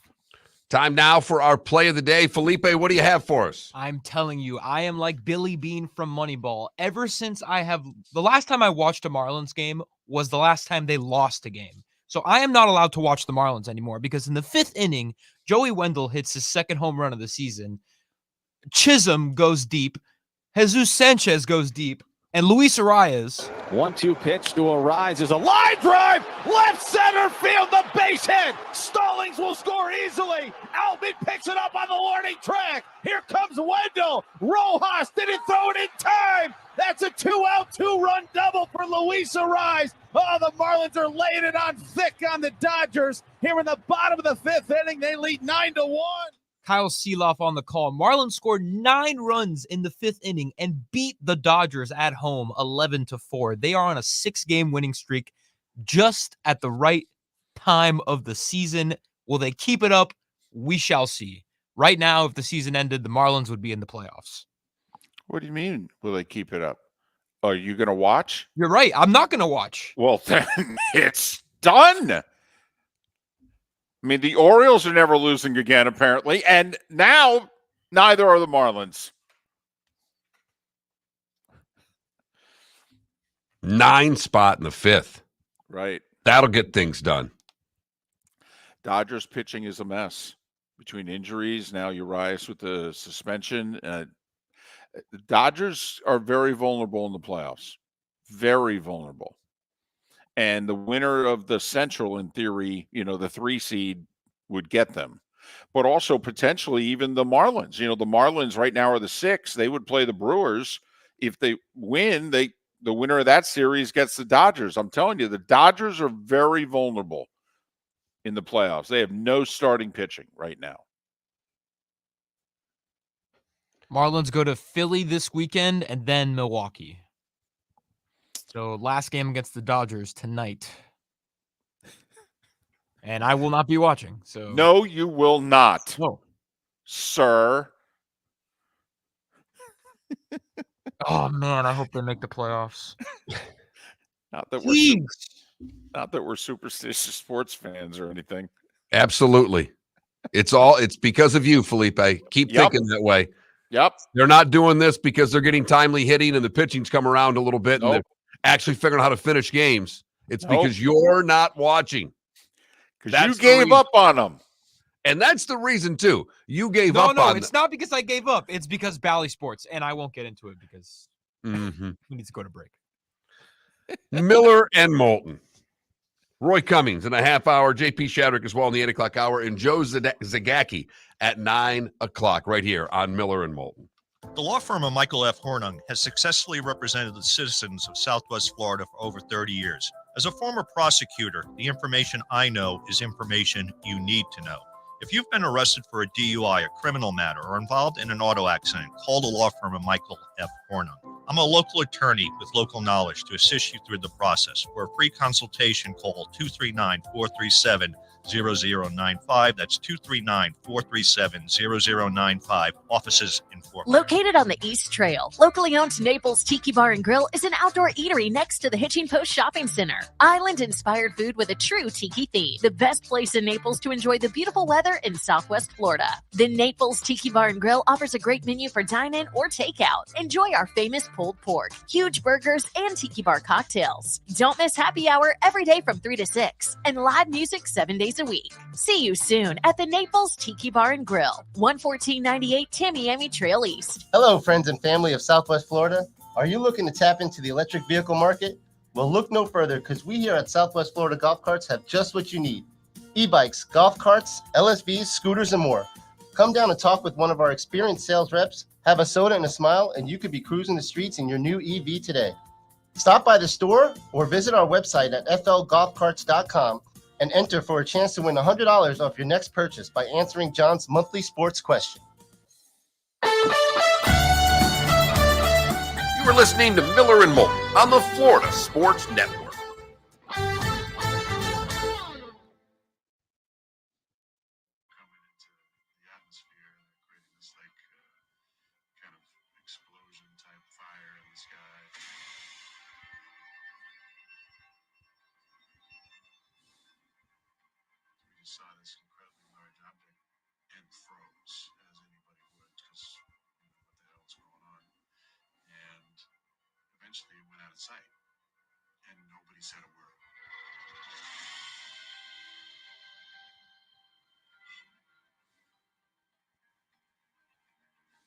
just stood frozen, the three of us on the front stoop of Steve's house.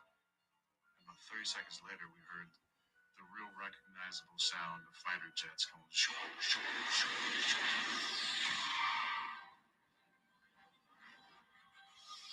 That seemed to be chasing this object.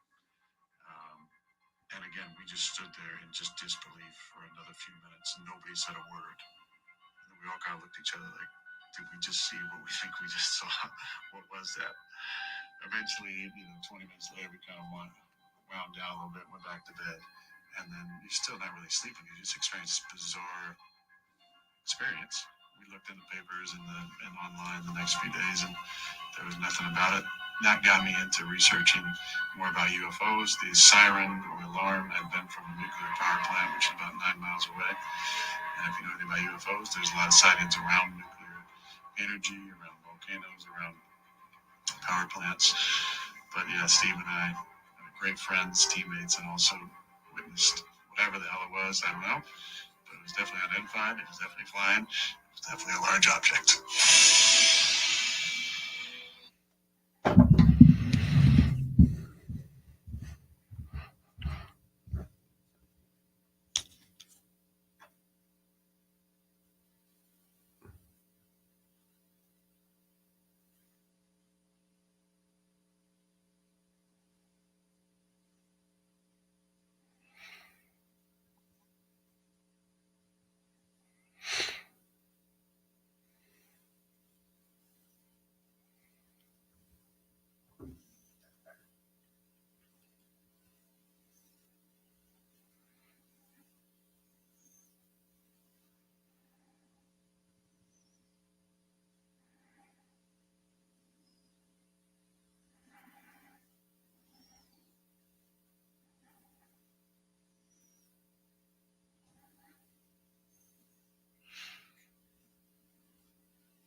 Feel like I was gypped last night at Culver's. It was the smallest concrete mixer they'd ever given me.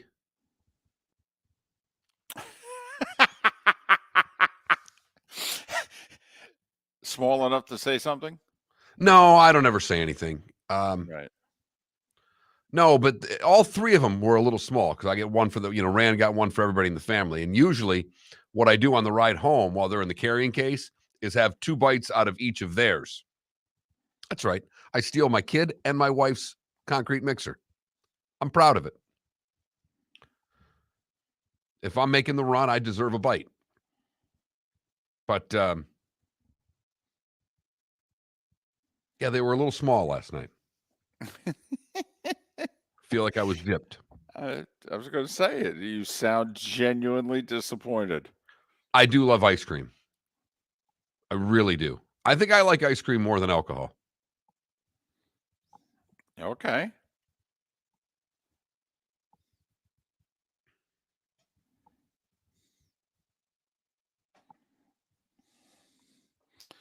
My mother-in-law has gotten very into the sweets. She doesn't eat as much regular food as she used to, but you bring something in here that falls under the dessert umbrella. Now we're talking. What's more important, a cold beer or a cocktail on the rocks or ice cream? Ice cream. Yeah. For me, I like ice cream better, and I like my booze, but cold ice cream or cold booze on a hot summer day. Well, you can't have lukewarm either, but yeah, because lukewarm ice cream is called milk. Right.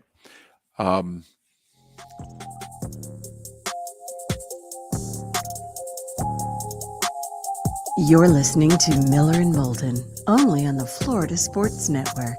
And now, here's Mark Miller and David Moulton. 23 minutes before the hour. Thanks so much for being with us. Roy Cummings to talk Tampa Bay Bucs at the top of the hour. JP Shadrick to talk Coach Prime and Colorado because he broadcast that game nationally on Westwood One, but he's also part of the Jags radio network. The Jags getting a lot of hype, and that's not just from me. We'll talk to him about whether or not the Jags are ready for it. And the voice of the Canes, Joe Zagacki, will join us at the beginning of our bonus hour. So for those along the network, you may have to head on over to an app to check out the show. Hey, I know we don't normally talk baseball outside of the first hour of the show. That's why it's designated the baseball hour. But, when you do something that only Mickey Mantle has done, okay, there's going to be a little hype and attention brought to it. The Yankees' top prospect, Jason Dominguez, he homered last night. It's his third homer in a 5-game span. He's 20 years old. The only other Yankee to do that is Mickey Mantle. In Dominguez's case, these are the first 5 games of his major league career in which he has hit those 3 homers.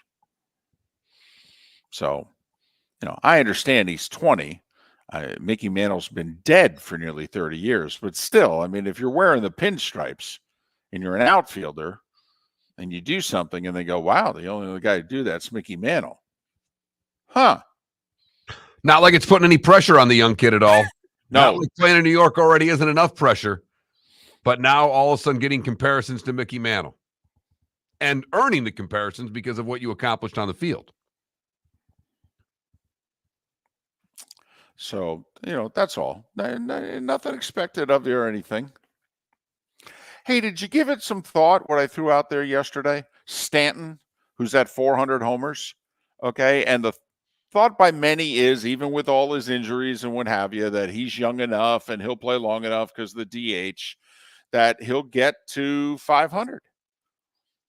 But, man, he doesn't do anything else. But is that enough? Is that enough? If you're clean, all right, and you hit 500 homers, even if you hit 204 in the last 5 years of your career, which is what he's on pace to do, it looks like. Well, at that point, batting average won't matter, and it will not. So take that out, because when the writers who are deciding this are going to worry about OPS and things of that nature, they're not going to worry about batting average. So I don't even think you can really put that into the equation when you're talking about Hall of Fame, because they won't. They'll worry about OPS, WAR, and all of the other analytic stats that are far more important now in baseball than batting average. Right. So, but is that just an automatic? The games change. Sometimes the bar gets moved. Or is it still, hey, you hit 500 homers in Major League Baseball and you're not deemed a cheater, you're a Hall of Famer, period, end of sentence. Doesn't matter if you, like Kyle Schwarber right now, he's got 41 homers on the year and 40 singles. He's hitting below 200. Kyle Schwarber's not going to hit 500 homers, but let's just say he did. He's a fat slugger, doesn't do much else, although he walks a lot. So his on-base percentage isn't bad. Okay, but he hits homers and he strikes out. That's what he does. That's today's game. It is. You just brought it up in the starting 5. What did Glasnow do last night for the Rays? Pitched 6 innings and struck out how many? Of the 18 outs, 14 of them. 14. Right. There's a lot of swinging and missing. It's, the one negative in this great year of baseball is that we still swing and miss a ton. So, David, in today's game, as much as I don't think of Stanton as a Hall of Famer, if he gets to 500, I think that would make him a Hall of Famer. I heard a stat that David Sampson pointed out on his Nothing Personal podcast yesterday. Mark McGwire, A-Rod, and Babe Ruth are the only people who hit 400 home runs in fewer games than Giancarlo Stanton. Listen, when he had it going with the Marlins, that one year he hit, 59 homers, and he would hit homers that looked like Tiger Woods 2 irons. They were like the most. No, there's different ways to be impressive hitting home runs. You could hit the towering 450, 500-foot jobs, and then you could hit the line drive that is going to kill 3 people. And those were the home runs Stanton was hitting. That is 100% accurate. That Budweiser porch there in left field, it was like, boy, this seems like a fun time unless Stanton hits one. Then one of us is going to get hurt. Right. Off chance he hits it off the glass, it bounces on the floor and goes back into the field. So that's all.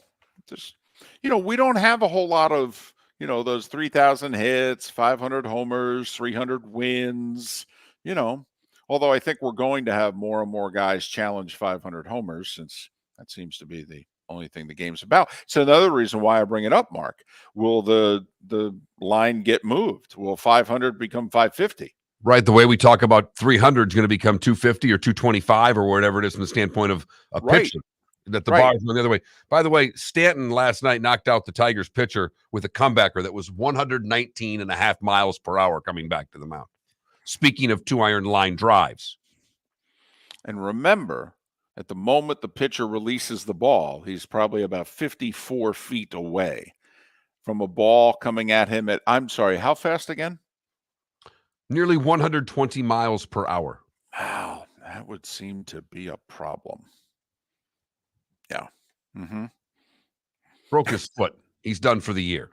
The Tigers. This is where you get a coach that says, you need to be in proper fielding position. That's when you want to start hitting line drives at the coach. That's when you tell the coach, how about you come out here and take a couple? Right.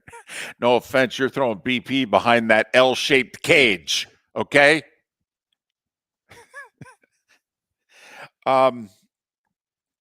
Listen, we don't know if Travis Kelce's going to play tonight, but Jason Kelce and Travis do a podcast. It's actually really good, and they get terrific people to go on it. It's long.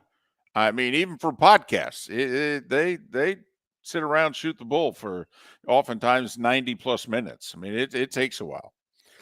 So Jason, by the way, gave the most updated injury info about his brother.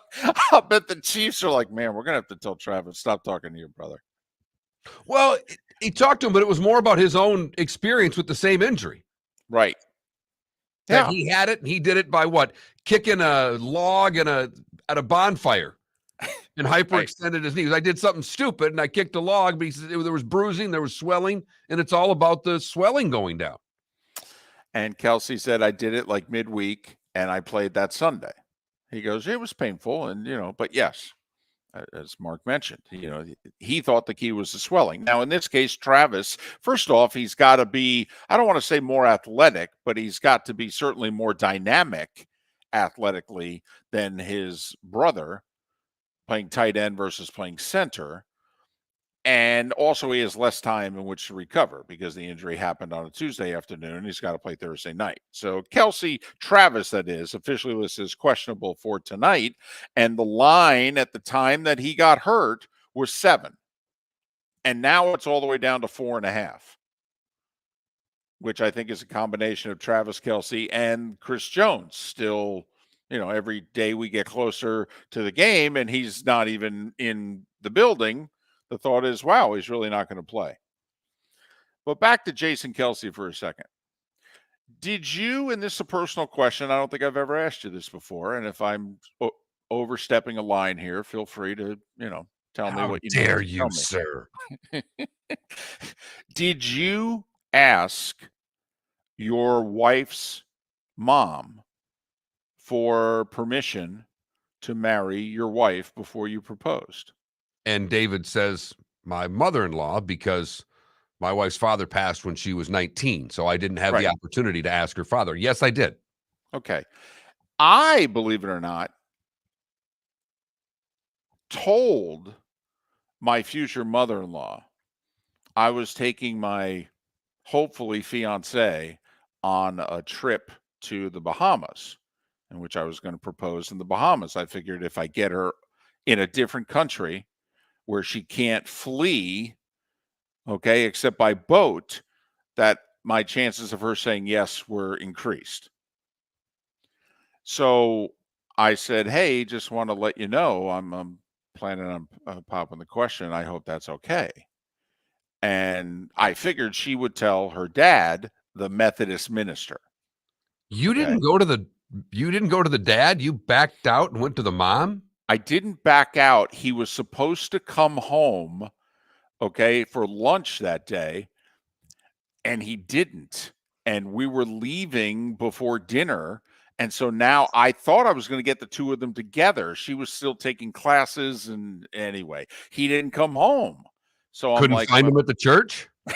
well, that's true. Come to think of it, it was 15 minutes away. I mean, you didn't know where the Methodist church was in town? But Mark, I was in the pool in their backyard. I was hanging out. Okay. But you're right. I should have done better, come to think of it. My bad. I like the fact that you said you didn't ask, you told. That is quintessential David Moulton right there. It started as a tell, and then I put a question mark on the end of it. If that's okay. I'm planning on doing this if it's okay. If that's okay. Question mark. Of course, I don't know what to tell you. I've been saving up for a long time here. I just if my future mother-in-law had said, "Oh no," I don't know what I would have done. And turns out she would have sounded like Edith Bunker, and that would have been alarming. So back to Jason Kelce. Did you hear the story he told on his podcast the other day? So he wants to propose, longtime girlfriend, and he wants to ask her parents first, and the ring is burning a hole in his pocket. And he's with his hopefully fiance at their parents' house. And he's like, I got to do this. I got to do this. But we're about to leave town, about to get in the car and go. And so he walks his girlfriend to the car and he says, "Honey, I'm sorry to do this. I got to go use the bathroom. I'll be right back." He runs into the house. He asks permission to marry her. They say yes. He comes back out of the house 2 minutes later, drops down on a knee in the driveway and asks her right there. And she's thinking the whole time, did he go number one or did he go number two? Do I really want to take this? Did you wash your hands? Now, I'll back you on that one. Okay. I bet you she is thinking, I hope he washed his hands. Okay. That's what he thought of when he went to the bathroom? He came out of the bathroom? Washed his hands. And you know what I need to do now? I need to propose. Kelce, in telling the story, said she had a look on her face like, "Wow, you were back quick. It usually takes you a lot longer." At which point he said to her, "I know this is not the most romantic way to do this." And then he dropped down in one knee. So we all know how it is that we've popped the question to that special someone. So, there you have it. You rank that story, in with yours. Well, and I, like you, did mine on a little weekend getaway. And when I dropped one knee, I didn't realize at the moment how many people watched me do it. Oh. Because we were on the beach and it was, near sunset. So there was a lot of people out for sunset. And all of a sudden I looked up, kind of looked around, you give the hug. And as we're having a little glass of champagne, people started clapping. And I went, oh, damn, people were watching me do this. Hopefully I didn't look like a fool from that far away and they didn't hear anything. Thank goodness she said yes, right? Exactly. And that's all. Me, anybody that does it at a sporting event, I'm waiting for the woman to say no. No, you're not asking me at halftime of the Lions-Chiefs game, for crying out loud. You can do better than that. Well, first off, I think if you're going to do it at the Lions-Chiefs game, I think you need to do it in the parking lot beforehand. First off, it's the best smelling parking lot I've ever walked through. Honestly, the barbecue is amazing. It's if you can't get her to say yes with the smell of barbecue in the air in Kansas City, Mark, it's just not meant to be. You may have found the wrong woman. That's actually a good point that you make there, David. It's a dadgum good point. Especially since there's a very good chance if you're in the parking lot of a Chiefs game, all right, that at least one of you is wearing a Mahomes jersey. Which could cause her to say no because you're not Mahomes. There's a lot could go wrong in that situation. Well, the answer was no until he got taken. Then thousands of women in the area settled. Mark, they all have settled since. Much like you guys are settling for us, Miller and Moulton. If you miss any of the show, download it at all your usual spots for the podcast. You can always text the show at 21,000. 21,000 is the text line. We're getting to the guest part of our show today. Roy Cummings coming up at 8 o'clock. JP Shadrick at the bottom of the hour, and Joe Zagacki in our bonus hour at 9 o'clock. All still ahead on Miller and Moulton. But we will get into the Bucs next. Roy Cummings, the Bucs, and the Vikings. That's their season opener. We'll get Roy Cummings' thoughts. That's coming up right here on the Florida Sports Network.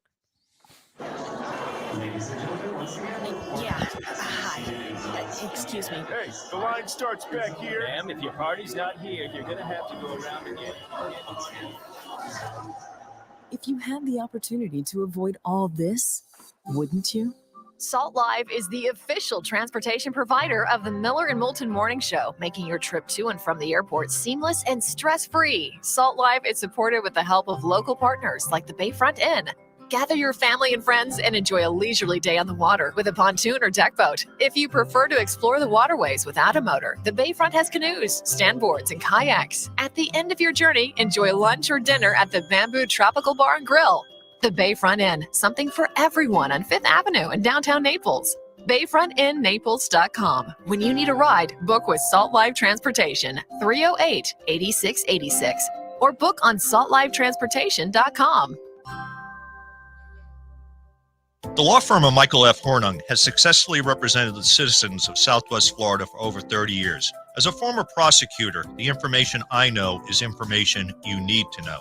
If you've been arrested for a DUI, a criminal matter, or involved in an auto accident, call the law firm of Michael F. Hornung. I'm a local attorney with local knowledge to assist you through the process. For a free consultation, call 239-437-0095. That's 239-437-0095. Offices in Fort Myers. Located on the East Trail, locally owned Naples Tiki Bar and Grill is an outdoor eatery next to the Hitching Post Shopping Center. Island-inspired food with a true tiki theme. The best place in Naples to enjoy the beautiful weather in Southwest Florida. The Naples Tiki Bar and Grill offers a great menu for dine-in or takeout. Enjoy our famous pulled pork, huge burgers, and tiki bar cocktails. Don't miss happy hour every day from 3 to 6 and live music 7 days a week. See you soon at the Naples Tiki Bar and Grill, 11498 Tamiami Trail East. The waterways of Naples are a beauty to behold, and the Bayfront Inn has multiple ways for guests to enjoy the water and have some fun.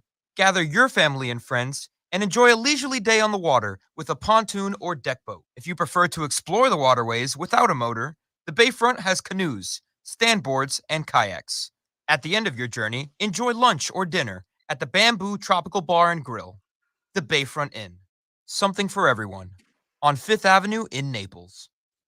Hello, friends and family of Southwest Florida. Are you looking to tap into the electric vehicle market? Well, look no further, because we here at Southwest Florida Golf Carts have just what you need. E-bikes, golf carts, LSVs, scooters, and more. Come down and talk with one of our experienced sales reps, have a soda and a smile, and you could be cruising the streets in your new EV today. Stop by the store or visit our website at flgolfcarts.com and enter for a chance to win $100 off your next purchase by answering John's monthly sports question. You are listening to Miller and Moulton on the Florida Sports Network.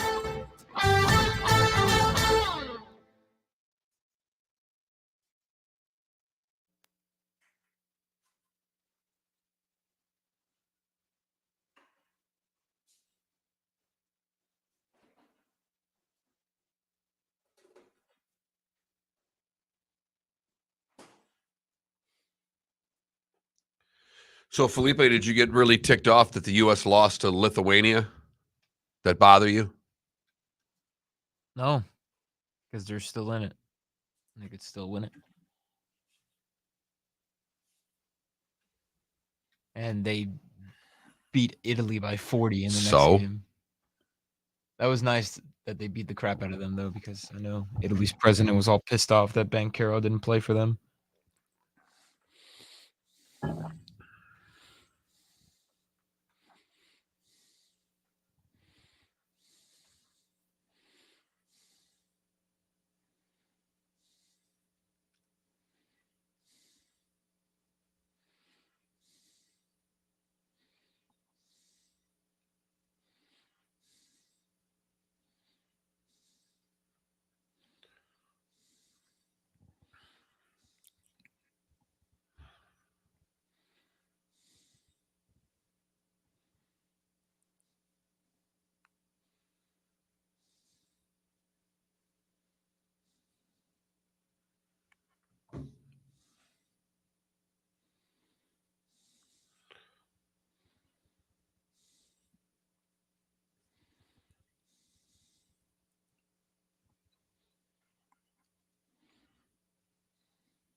So are we a go for Monday with that or the following? Oh, no. I have to meet with him next week in person. I'm hoping we get it done by the end of the month. Oh, okay. Okay. Good. Good morning. Morning, guys. How we doing? Good. How are you? I got that Cubby shirt on. That's right. We win. We're playing well right now. And don't the Cubs and Brewers end the season playing each other? I think you might be right. I know they have a tough schedule going down the stretch. They got 10 games left with Arizona, which has played very well this year. So, yeah, that might be the case. They're just killing the baseball right now. They're scoring so many runs. Yeah, Seiya Suzuki's really gotten hot. Bellinger's just been incredible since the All-Star break and actually all season.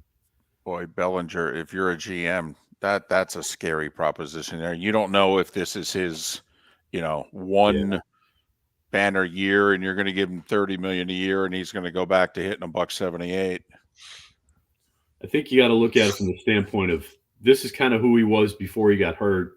Had a couple of years where he wasn't healthy, and now he's back to being this guy. If I was him, I wouldn't leave Chicago because obviously whatever they got going on, there's working for him. And if I was him, I wouldn't leave. Yeah, I agree. But here we go.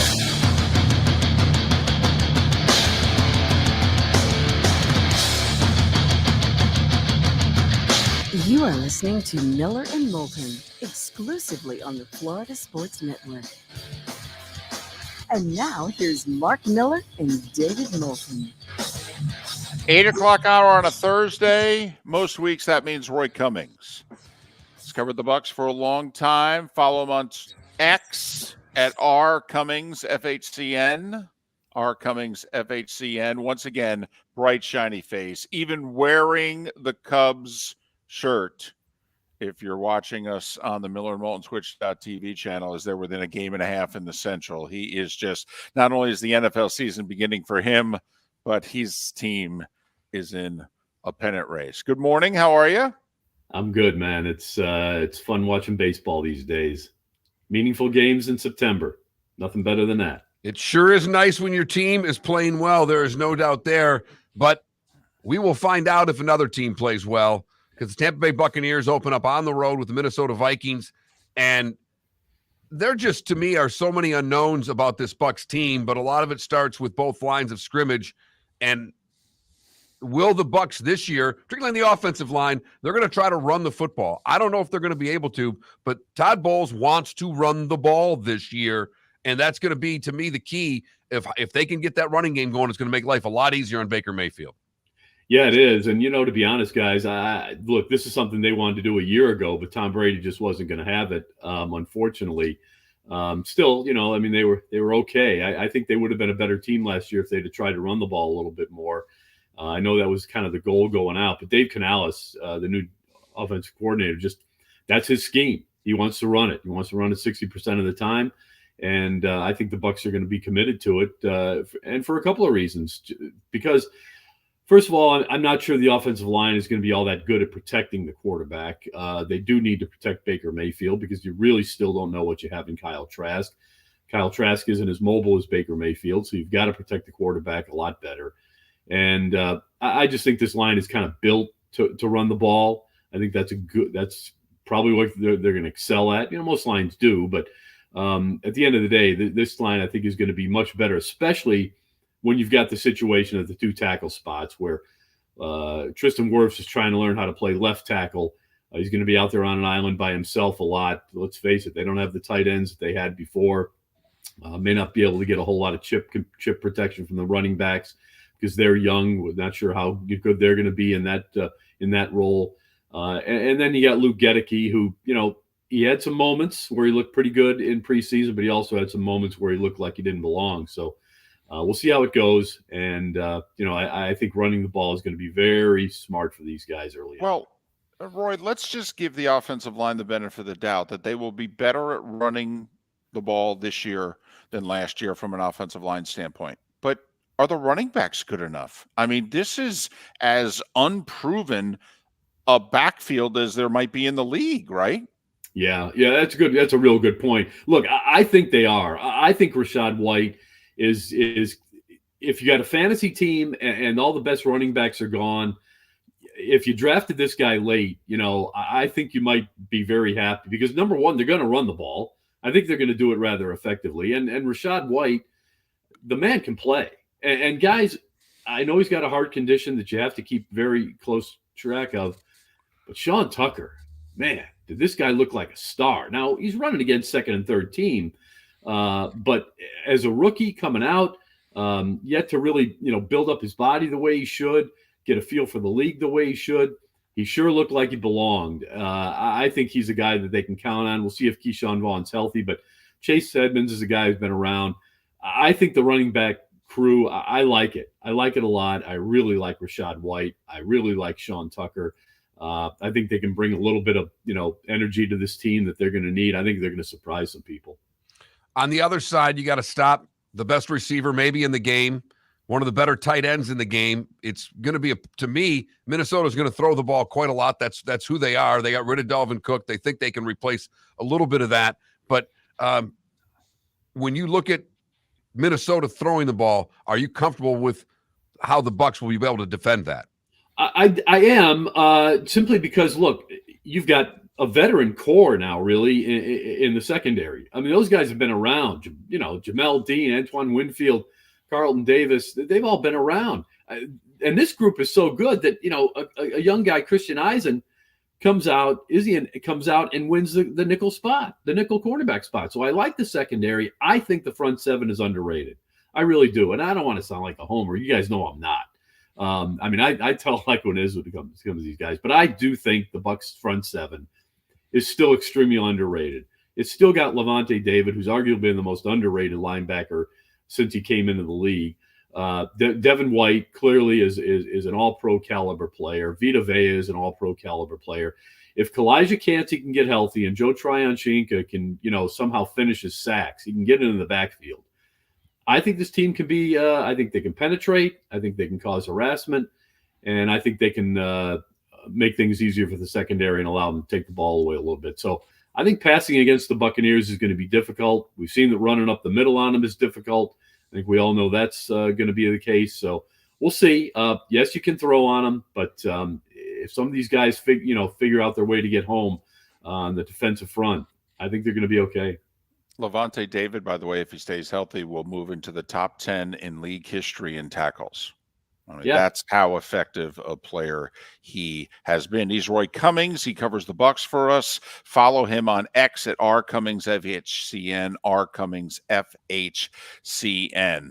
Baker Mayfield's lost his last 12 road starts. Now, granted, he has not played on the best of teams. The Rams were a train wreck last year. Carolina wasn't all that great. And the last Browns team he played on was struggling as well. But for what it's worth, he's lost his last 12 starts. How comfortable are you with Baker Mayfield as the Bucs quarterback? On paper, I'm very comfortable. I think he's got, maybe I shouldn't say on paper because I'm going to include a lot of intangibles here. He's got a lot to prove. Let's face it.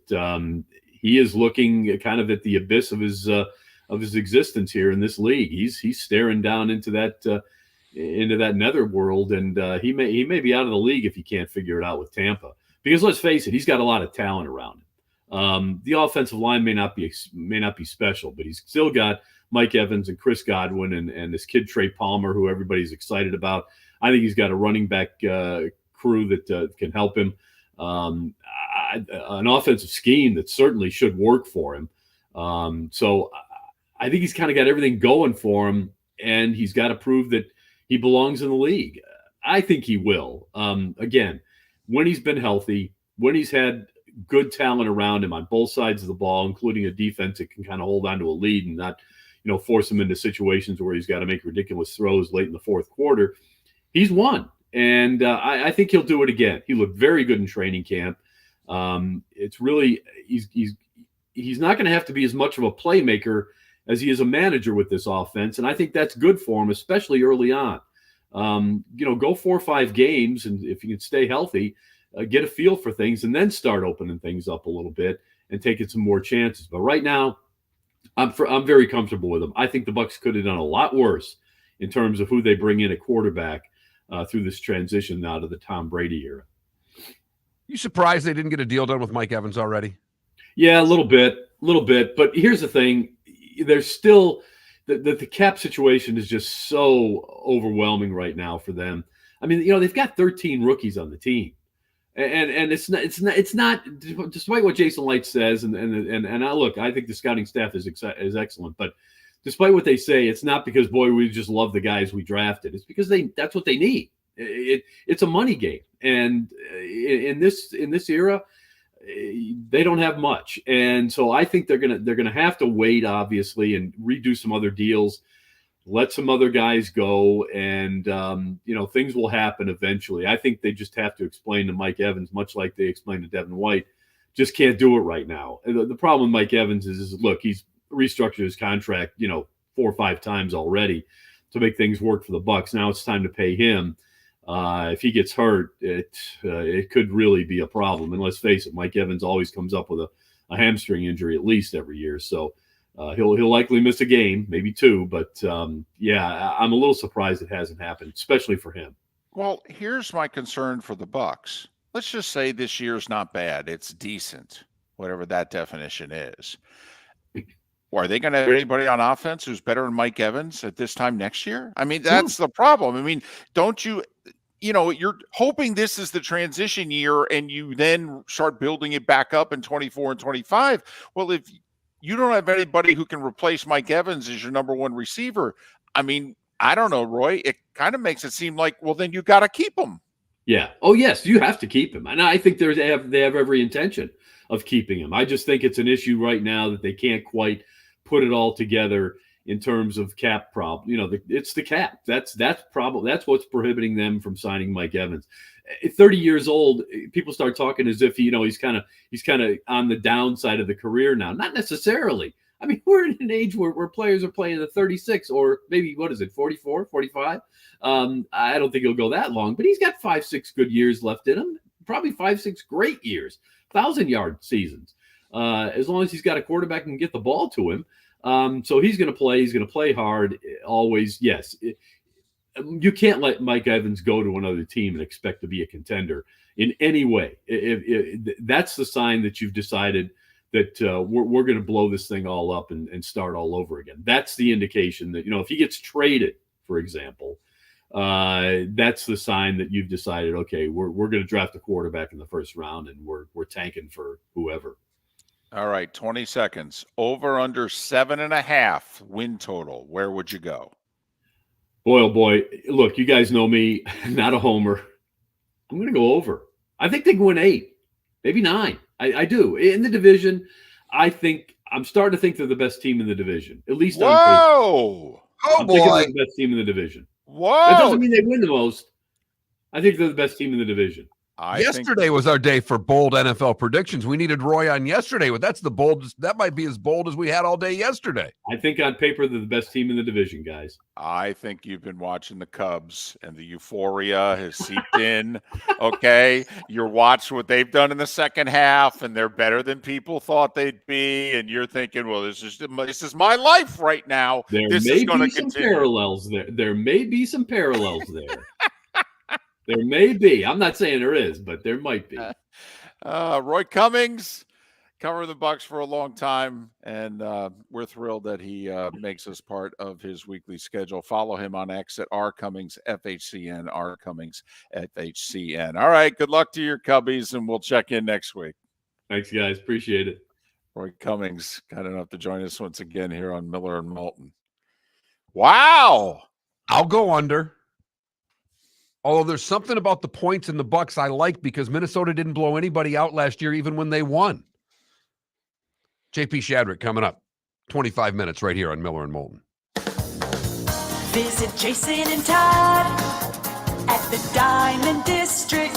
20 years ago, Jason and I had the idea for a jewelry store like no other, with a vast selection of certified diamonds priced 8 to 12% over cost. A team of individuals who are educated, driven, and believe in cultivating relationships. Today, we have become one of the largest independent jewelry stores in the country.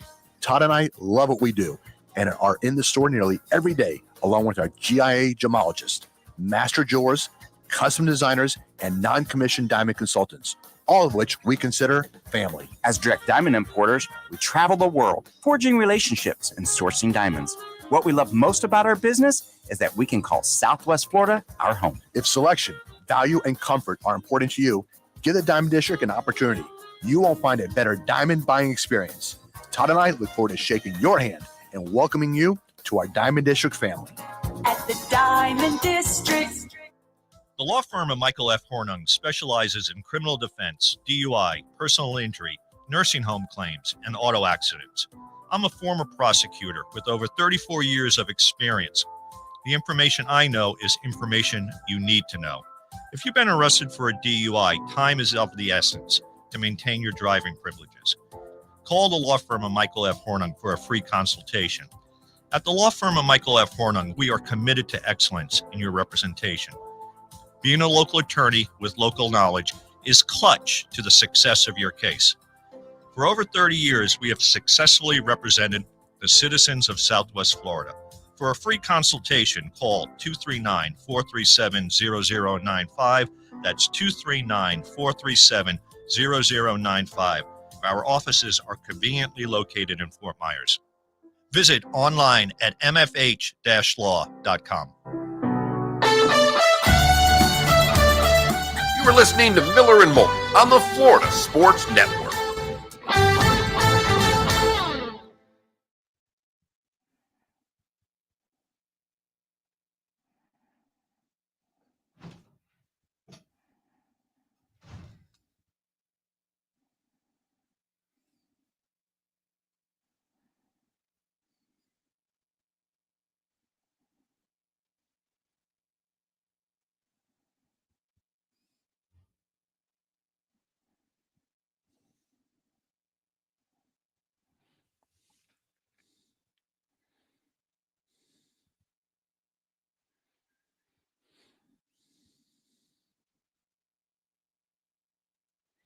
Did you see Ravel's latest Twix?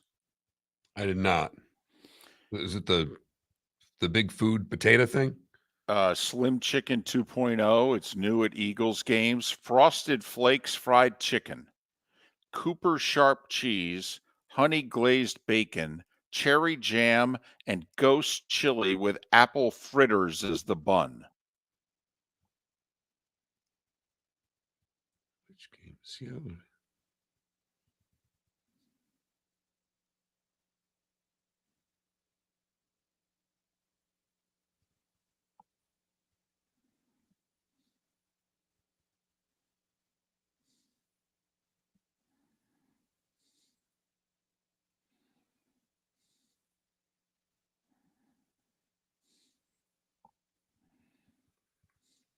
All right, I got 4 games already written down for tomorrow, and I'm taking the points in 3 of them, David. Oh, my goodness.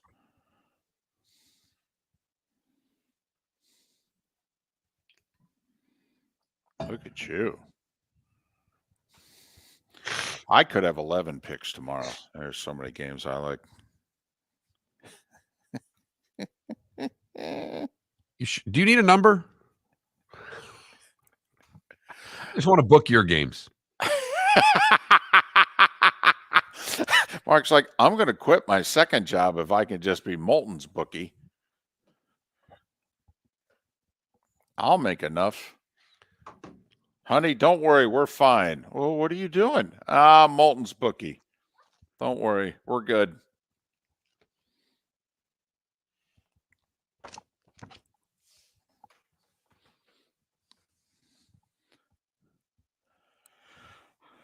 Oh, please, Nats, Miranda. It wouldn't matter if Cooper Kupp was healthy. The Rams are terrible. Seahawks are going to beat the Rams. That's. I can't believe the line's only 5.5.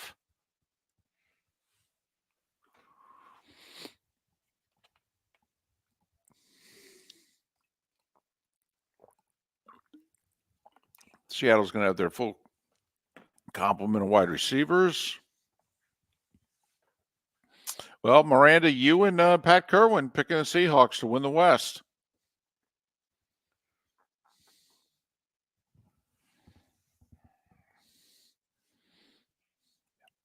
According to Phil Steele, in his Big Ten rankings unit, Phil Steele has Nebraska's D-line as 11th and their linebackers at 10th, their DBs at 7. How many points will Colorado score?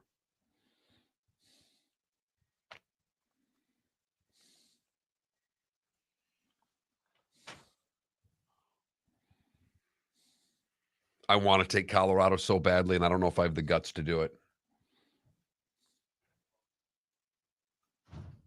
Probably just stay away.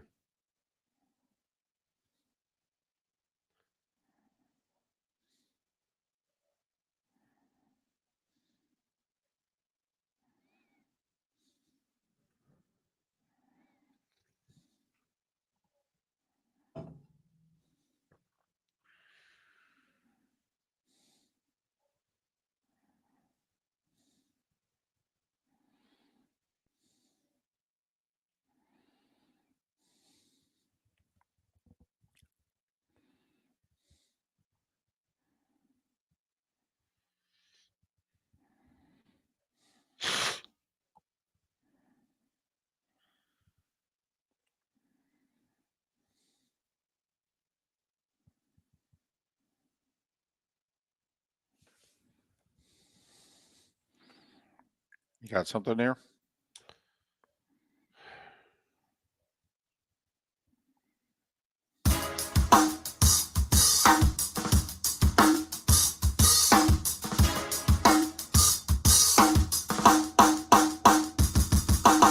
Welcome back to Miller and Moulton, only on the Florida Sports Network.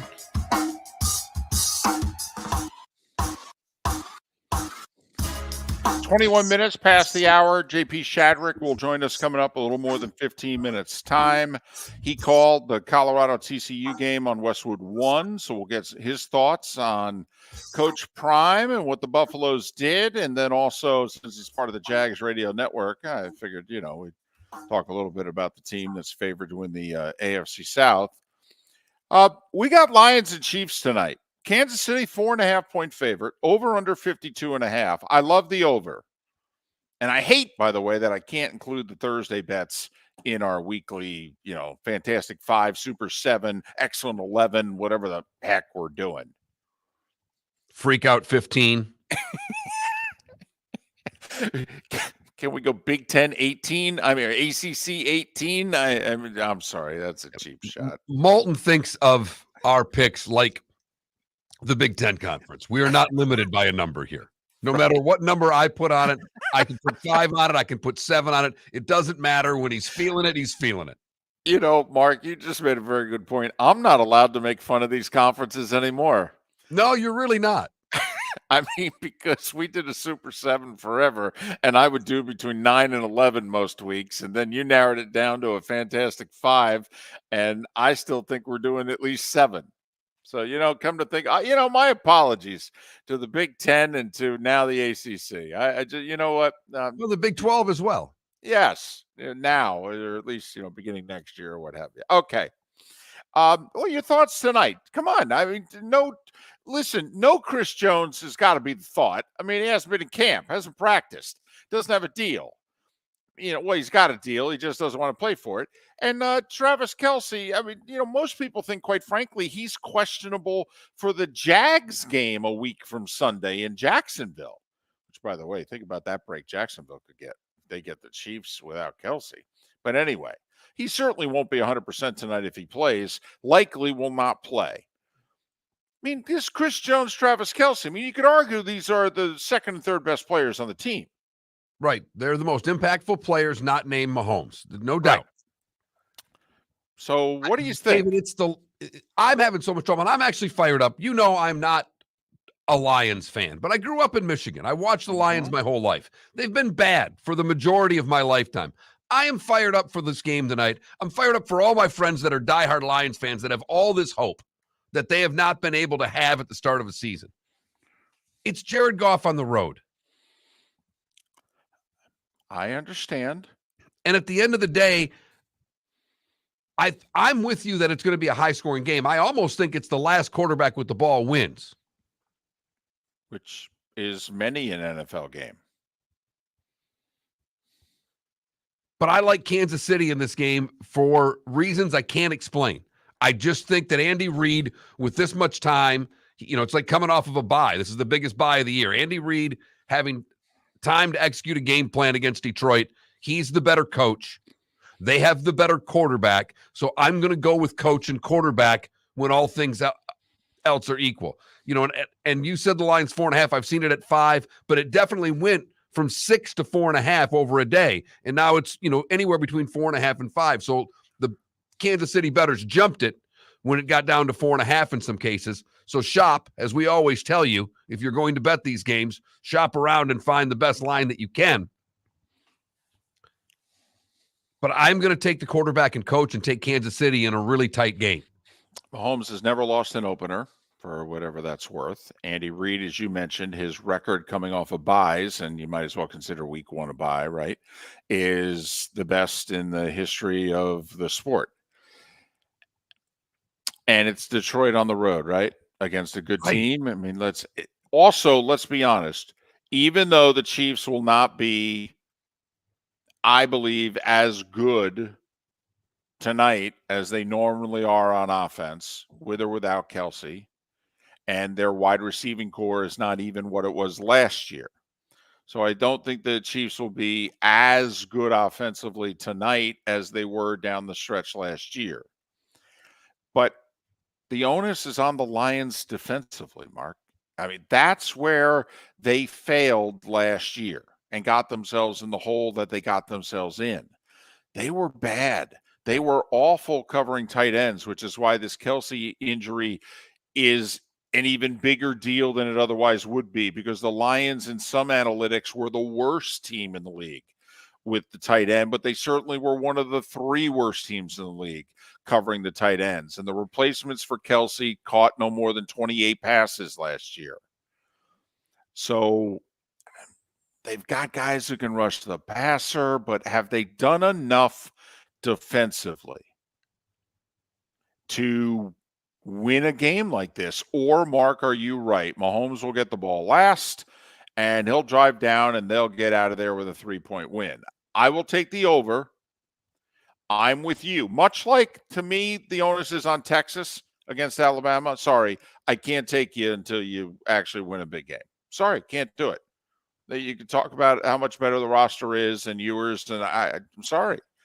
Win a significant game, and I'll go, oh, okay, all right.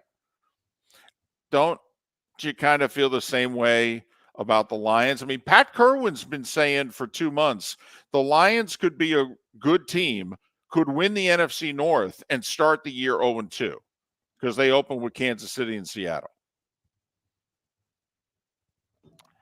If you forced me to take the points or lay the points, I would take the points tonight, though. I would. I think if the Lions lose, they lose late and they lose by 4 or less. I really do. But yeah, that half's big. Really and truly. I agree. And goodness knows if you can get it to 5. I mean, it was 7 on Sunday. Kelsey gets hurt, it's down to 5.5. You combine Kelsey with Chris Jones, and it went all the way down to 4.5. Mark seeing it most places right now at 5. So 12 hours from now, though. In fact, a little less than 12 hours. Merry Christmas, everybody. Right. You've made it. Put both hands on the steering wheel now if you're listening to us in your car. Take it easy. Breathe. Pull over if you need to. It'll be okay. But I think it'll be very good, very entertaining. And, I'll go. Yes, I will. I'll go 33-31 Chiefs. And I'll go 32-28.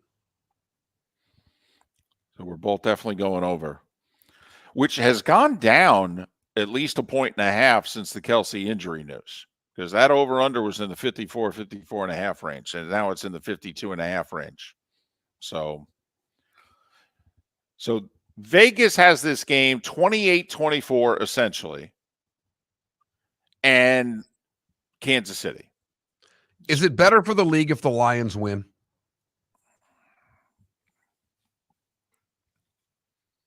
Giving other teams hope that the Chiefs aren't the Chiefs, or even if they are, there's no Kelsey. I think there's more juice if the Lions win. I honestly believe that.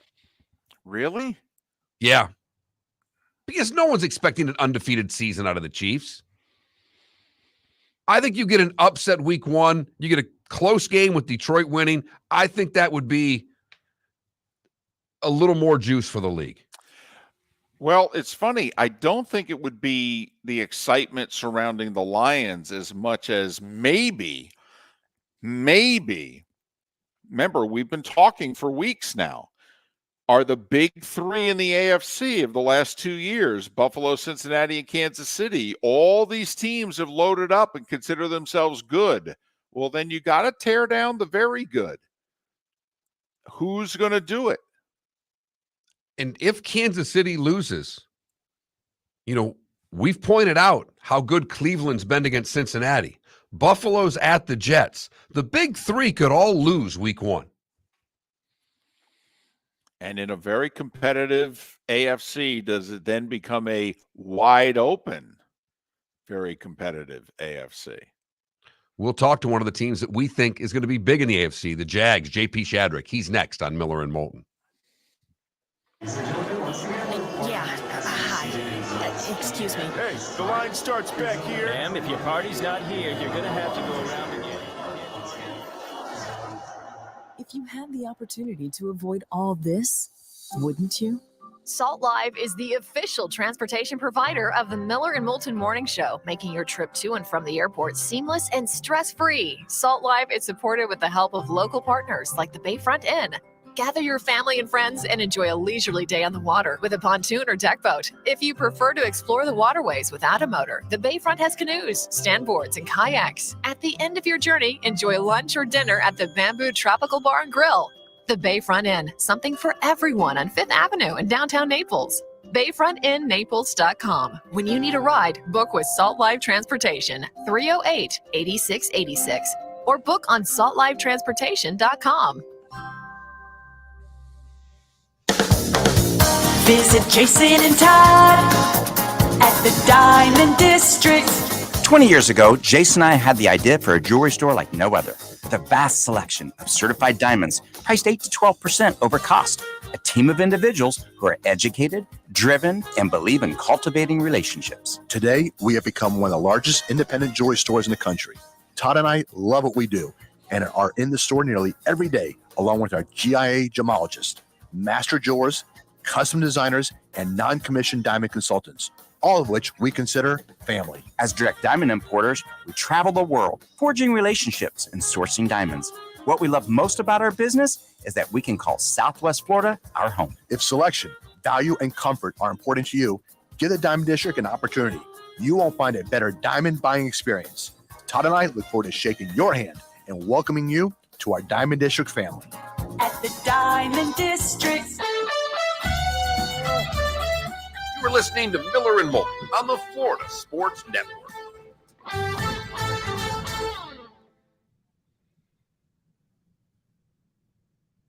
Good morning, JP. Good morning, Mark. How are you? I'm doing great. How about yourself? I'm good, man. I'm doing great. Love the backdrop. Looks good. Thanks. Is it changed? The Duval? I don't remember. I mean, it was probably there. I just don't remember the Duval on there last year. Yeah, this is in our stadium studio. Okay. So this is where we do our network pre and post. And we used to do all our shows in here during the week, but we've got new studios in the new building across the street. But the internet's been a little weird the last couple days over there, so I figured I'd come over here and do this here. So I thought it was a little different. Yeah. So it's all good. What's going on today? It's Christmas, man. The NFL season's starting. Yeah, really. Oh, yeah, that's right. That is Mongo in our Twitch chat room wants to know, where is JP from originally? So now that we have you, JP, welcome to the show. Tell us a little bit about yourself. Well, born in Mobile. We moved to right outside of Birmingham, a little town called Trustville, when I was about 5. And my dad still lives in the house I grew up in. He's still there. Mom's about in the same town, about 5 miles away. And went to the University of Alabama. And then, oh gosh, I'd say probably about 5 years later, I ran into Dave Moulton. Oh boy. Oh man. That was, come on now. That was something. Come on now. You ran into me when, I was week to week, man. Aren't we all? Yeah. Yes, we are. Yes, we are. In more ways than one. Yep, got that right. But no, that's the basics. Yeah, Alabama. But I've been in Jacksonville now since 2006 originally. Wow. I did baseball here, AA baseball for 5 years. Then I went to Oklahoma City in AAA, and then I came back for the Jaguars job in 2012. So do the math. Oklahoma City is an underrated city. I was there once. It is. Yeah. They've done a really good job. They really, and since the mid-90s, since the bombing there, they made a real point to try to change that imagery a little bit. And they fixed the Bricktown district just off downtown. That's right. It was I was there for when I was one of my side gigs. I was there for an event, and I was one of the guys I was with made me go to the memorial. I wasn't going to do it, and we took the scooters. It was a cold day. Yeah. Talk about hair standing up on the back of your neck. That was just as sobering as it gets, man. I lived next door to it. That's where my apartment was right there. So I had a balcony overlooking downtown and the memorial site, which was amazing. But they did that in the 90s. And now, even since I've left, they've expanded downtown, headed south to the river. So they took up a bunch of property there, old buildings, warehouses, and they have this massive Central Park thing with a new convention center and hotels and just things. They moved the interstate. I don't know how you move an interstate, but they moved it like a half mile south. It was unbelievable to make all this room. So they did a really good job of planning over 25 years, 30 years, and they had the council and the mayor in place to get these things through years ago, and it's actually coming up now. It's really an incredible place. Now it's out there. You got to get there. Once you're there, it's a fantastic town. Mongo, I know that JP has called some of the local Division I colleges, and I called an Arena 2 football game in Jacksonville doing Florida Firecats in Jacksonville. But did you ever do any arena ball in Jacksonville, JP? No, I've never been to a Sharks game. That's what they're called here. No, I have not. I've never called one. Remember when they had the AF2? Yeah. When they started that? Yeah. So that's when I was in high school. And the Birmingham Steel Dogs were coached by Bobby Humphrey, the old Alabama running back, the old Denver running back. And, Jim Jensen, the former Dolphin, coached the Florida Firecats in there when I did their games. Yeah. But I went 1 year. I think I had season tickets just to have them. But I haven't called any. No.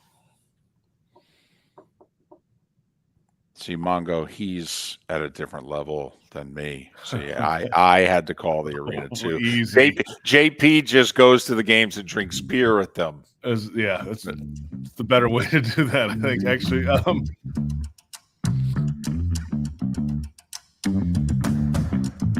You're listening to Miller and Moulton, only on the Florida Sports Network. 22 minutes before the hour, our final segment along the network. Next week at this time, Dr. Roto taking all your fantasy questions. Dr. Roto next week at this time. Joe Zagacki will join us to start the Diamond District bonus hour at the top of the hour. But our final segment along the network in Lake City, Tampa, St. Pete, Port Charlotte, Venice, and the 239. We end it with JP Shadrick, who calls college and pro football for Westwood 1. That's when he's not doing all things for the Jacksonville Jaguars and the Jags Radio Network. Follow JP on X at JP Shadrick, Shadrick. We've been telling people all week when we knew we were going to have you that you were in Fort Worth for Coach Prime and Colorado's upset. All right, tell us all about it. Just how shocking, surprising, what did you see? I was surprised that it was like that. I thought TCU was going to just push them around a little bit because of their size difference up front on the offensive line for TCU. And, they did okay on offense. TCU scored 42 points. It's not like they had a bad day, right? But Deion and that offense had a better day. Shadrick Sanders is really, really good, a really good player, very efficient with it. When you have Travis Hunter running out there too, it doesn't hurt things. And that guy is the real deal. There's no doubt about that. Both sides of the ball. The question I have about Colorado moving ahead, I think they're going to score points because they have those playmakers on offense to do that. And I don't think that goes away. There might be some defenses that can scheme some things to slow guys down at some point. It's the first tape they've had, right? I mean, you haven't really had a chance to see it. Can they sustain that? Okay, that's one thing. Can the defense figure out something consistently? Can they stop the run against somebody consistently? Can they get home on a quarterback?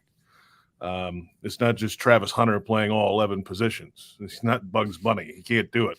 So, at some point, you got to have 10 other guys play. And the problem I had with the real issue is the special team stuff.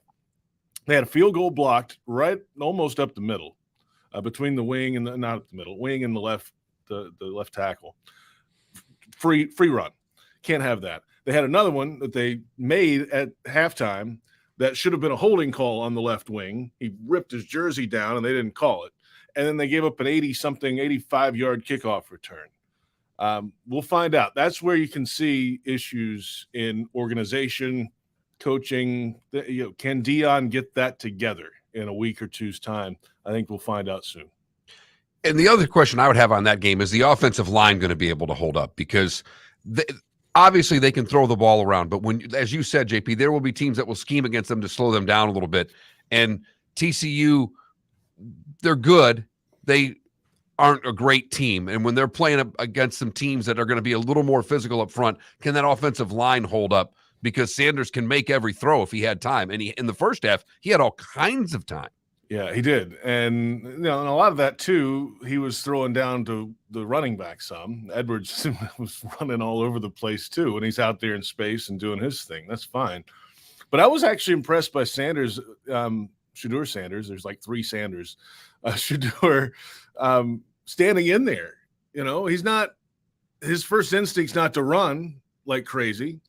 He'll stand in there that extra beat. And even if he's shuffling left, okay, I'm looking downfield. His head's up. He's looking downfield. That was the most impressive part to me. You're right on the O-line. I think, if he continues to have that time, that'll help them greatly. But, Shadrick Sanders is not scared to stand in there and I think take a hit or whatever he needs to do to get that ball away and down the field. And that's really good because you want that ball in those playmakers' hands. And Shadrick Sanders understands there are better runners on his team than he is. So why not get it to those guys? JP's next college game on Westwood 1 a week from Saturday. He will have South Carolina in between the hedges against the two-time defending national champions and Georgia. All right, your day job, so to speak, is the Jags. We were talking off air. You've been in the city of Jacksonville since the mid-2000s. You've been a part of the Jags organization for like a dozen years now.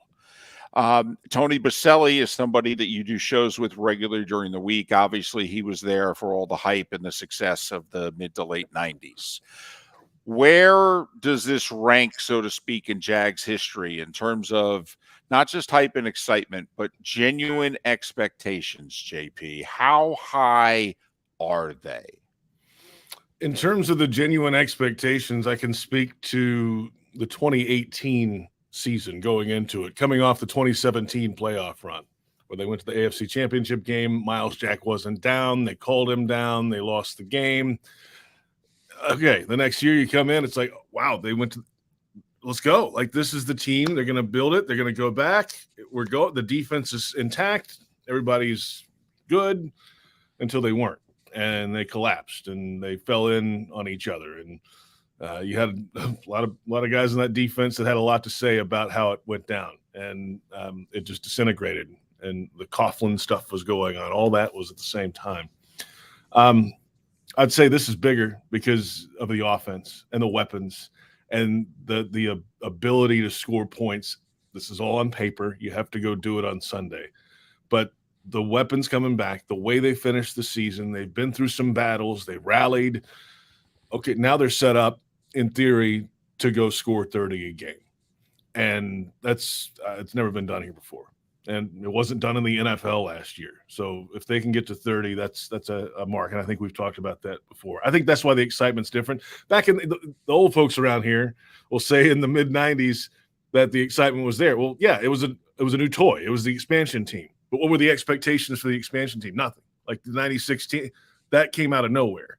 It wasn't like, hey, they're going to go to the playoffs in 96. Now, moving ahead after that, there were expectations 97, 98. And they met them in 99. They got to the AFC Championship game. 96 was a surprise. I'd say that'd probably be the second closest to this, just because they knew they were good, and then they had built it over a few years. And it's on paper, but it's another year of experience for Trevor Lawrence. I mean, in theory, he should be better this year, JP. And if he's better, the sky is the limit on that offense. Yeah, look out, right? He's just so calm. He's so poised in everything he does, at least publicly. I don't know. Like, Marissa might have a different thought about it at home. I have no idea. But like, he commands any room he walks into. It's like he walks in. Oh, okay, Trevor's here. Let's get serious. This is important. It's you want to hear what he has to say, because he always has something thoughtful to say, and it's just a rare ability to command a room like that. And that's just in the media world, right? I can imagine he does the same thing in the meeting rooms. This city's never had this, have they? I mean, Mark Brunell was the guy for a few years, and yeah, there was, Fred Taylor, and there were some really good players on that team. And, there were some big personalities on that 2017 Jags team, but this is new to the entire city of Jacksonville, isn't it? I mean, they haven't had a guy. They haven't had a guy who gets national advertisements, and he's like 24 and he's entering his third year. I mean, I'm not saying talent-wise he's going to be like the guy in Kansas City, but Kansas City hadn't had anybody like Mahomes since George Brett in the early 80s. And I'm wondering, is that what, Lawrence is going to be to Jacksonville? They've never had a dude like this. It is difficult for Trevor to drive his car around town because people see him through the window. That's a real story. He's got to get him tinted out. Like, you can't, that's just what it is. It's a smaller place. It's now, that said, they're not going up to the window and like tapping on it. Like, that's not right. That's a little too much. He understands this town kind of gives him his space sometimes, right? That's fine too. But he's the biggest fish in this town. Let's put it that way, in this pond. And I think he's okay with that. I think it doesn't matter if you don't play well. And you're right. They haven't had this guy. Brunell was pretty close. He wasn't drafted here. He was traded in here. They've tried so many other times with higher draft pick quarterback guys, and for whatever reason, one way or another, they're all gone. The only one that got re-signed was Blake Bortles. We know how that worked out. So, yeah, this is it. This is the one. This is the one you've been waiting for. This is what we've been waiting for 28 years. Is this right here? And it's a one-team town. I mean, it's like a Favre or a Rodgers in Green Bay when you look at Trevor in Jacksonville, because it is the team. There is no other team to sink your teeth into. But at the end of the day, they're going to have to get stops. And it may just be one stop, JP. Is the defense better? Is it good enough when it's going to need to be in the fourth quarter? Because all these games, I mean, come on, we all know that a lot of one-score games comes down to who has the ball last. They're going to be playing the Kansas Cities and the Cincinnatis of the world. Will they have the ability to get the stop when they need one? It's a great question. It's a great question. I asked Foye Oluokun that, the linebacker, earlier this week. I asked him basically, everybody's back. Starters are back. Play callers are back. How are you guys better? And he said, well, I mean, continuity and knowing where everybody is and having that extra half a beat to get somewhere because you're not taking a false step or whatever that is, that the comfortability is there. Now, when it comes down to crunch time, we'll find out. They had it last season, the last month of the year. They found those big plays in big moments in tight games. So can they do that over 17 games is the great question. And there's every motivation to do so because they understand what's on the other side of the football from them on the Jaguars offense. Just set them up. Just set them up. I don't know if you need to have a number one wide receiver. I mean, you could put 3 or 4 2s and 3s out there and still, I mean, Kansas City did it last year, and I don't know, the offense looked pretty good. Okay, but is Ridley a 1? And also, is ATN a 1? Is he a 350 touches between running and receiving guy? Can he withstand the 20-plus touches a game? No, I don't think so. That's why they got Tank Bigsby in here. Right. I mean, if he was that guy, if he was truly your workhorse running back, okay, maybe you don't. Maybe you get some other type of backs. But they brought Tank in here to play Tank some too. Now, I don't think Travis is going to take every single snap. Let's put it that way. As for the Ridley thing, yeah, you can build a bunch of wide receivers with number 2 wide receivers. We've been cobbling that together for about 15 years around here, right? So. Yeah, and you can be okay. I'd rather have the number 1 guy and figure out the rest. I think that's what they think they might have with Ridley.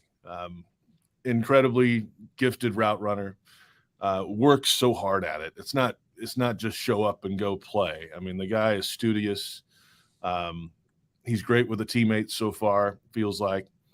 The question is going to come, though. Hey, when they start throwing it around and player X is not getting the same amount of touches as player Y, and when player Z's got 2 touchdowns and this guy, can they handle that?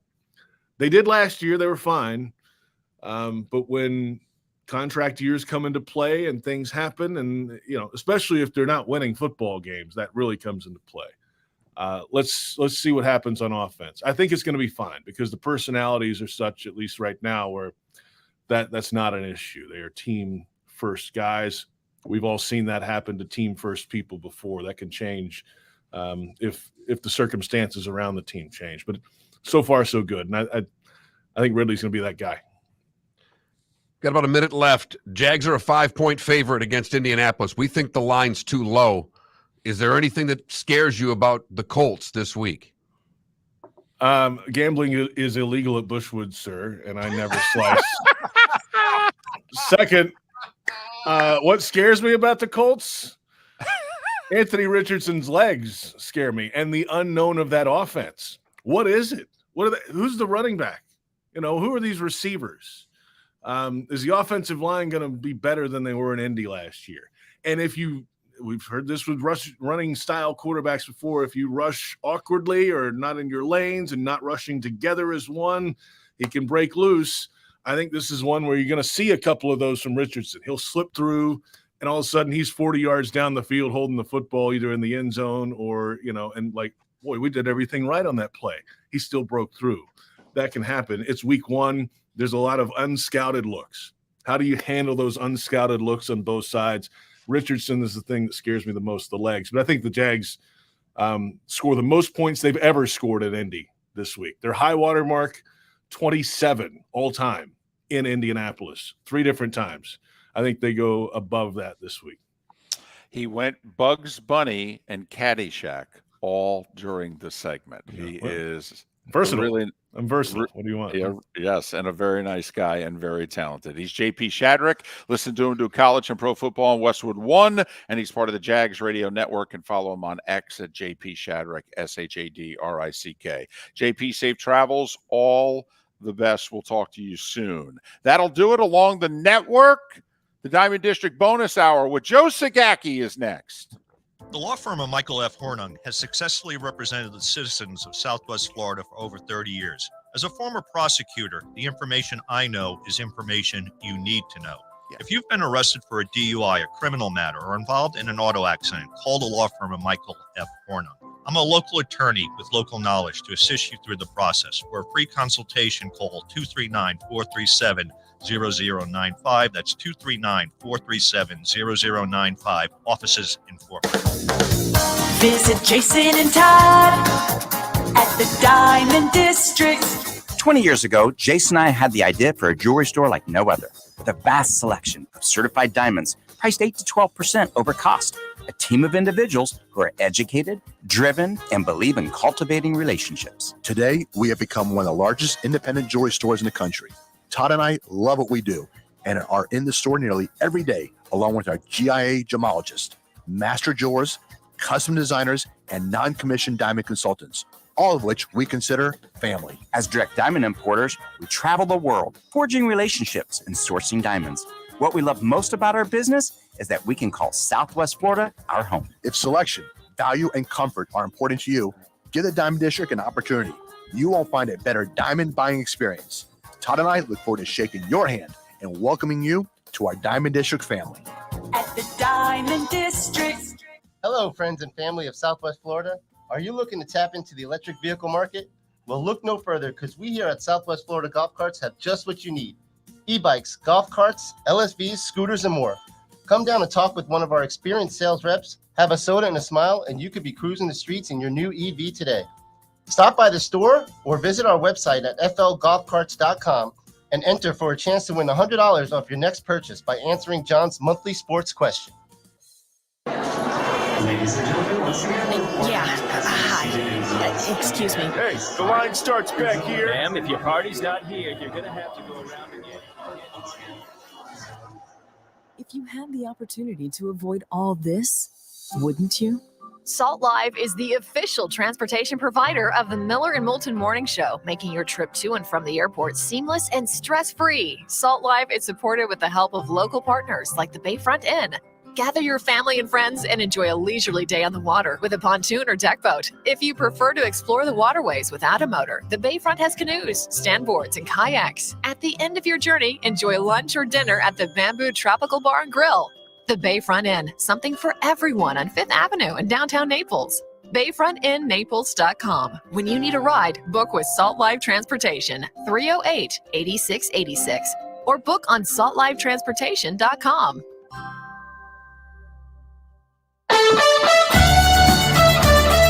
You were listening to Miller and Moulton on the Florida Sports Network.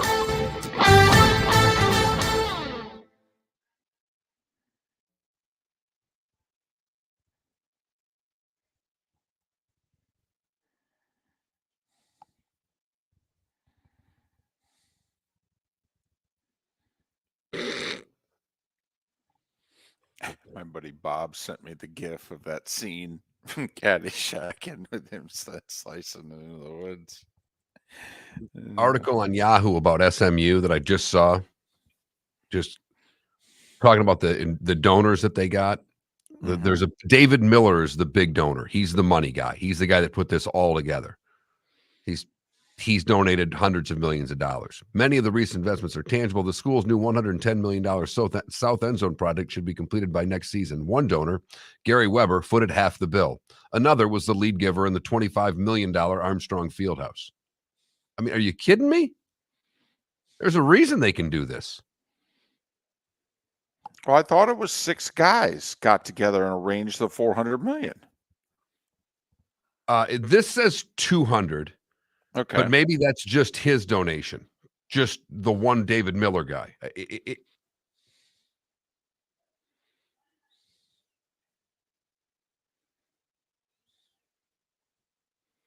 Mello, I believe SMU is going to be good. Really good. They're Dallas, man.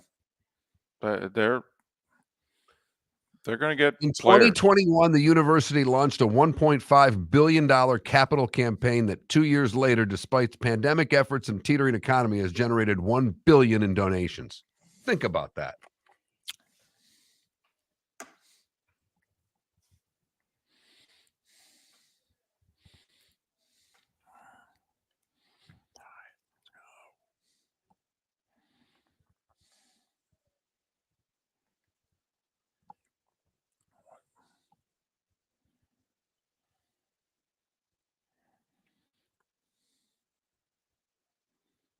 They're going to be good.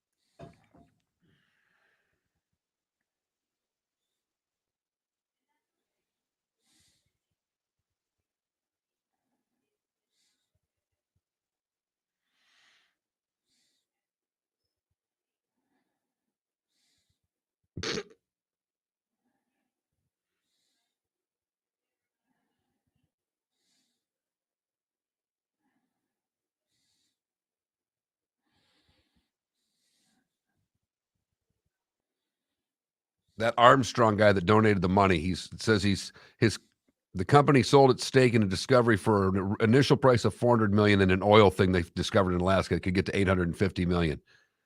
He's not often surrounded by people with more wealth. He was that day. It was a hitter's room, he said. A lot of dough. Good gracious. The combined net worth of the room that they brought together, David, to get the donations was $15 billion. God,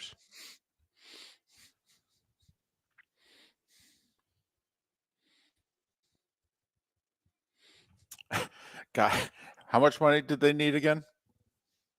400 million. You were right. So they needed, guys, we need 3%. We need 3% of your net worth. What do you say? Can you give us 3%?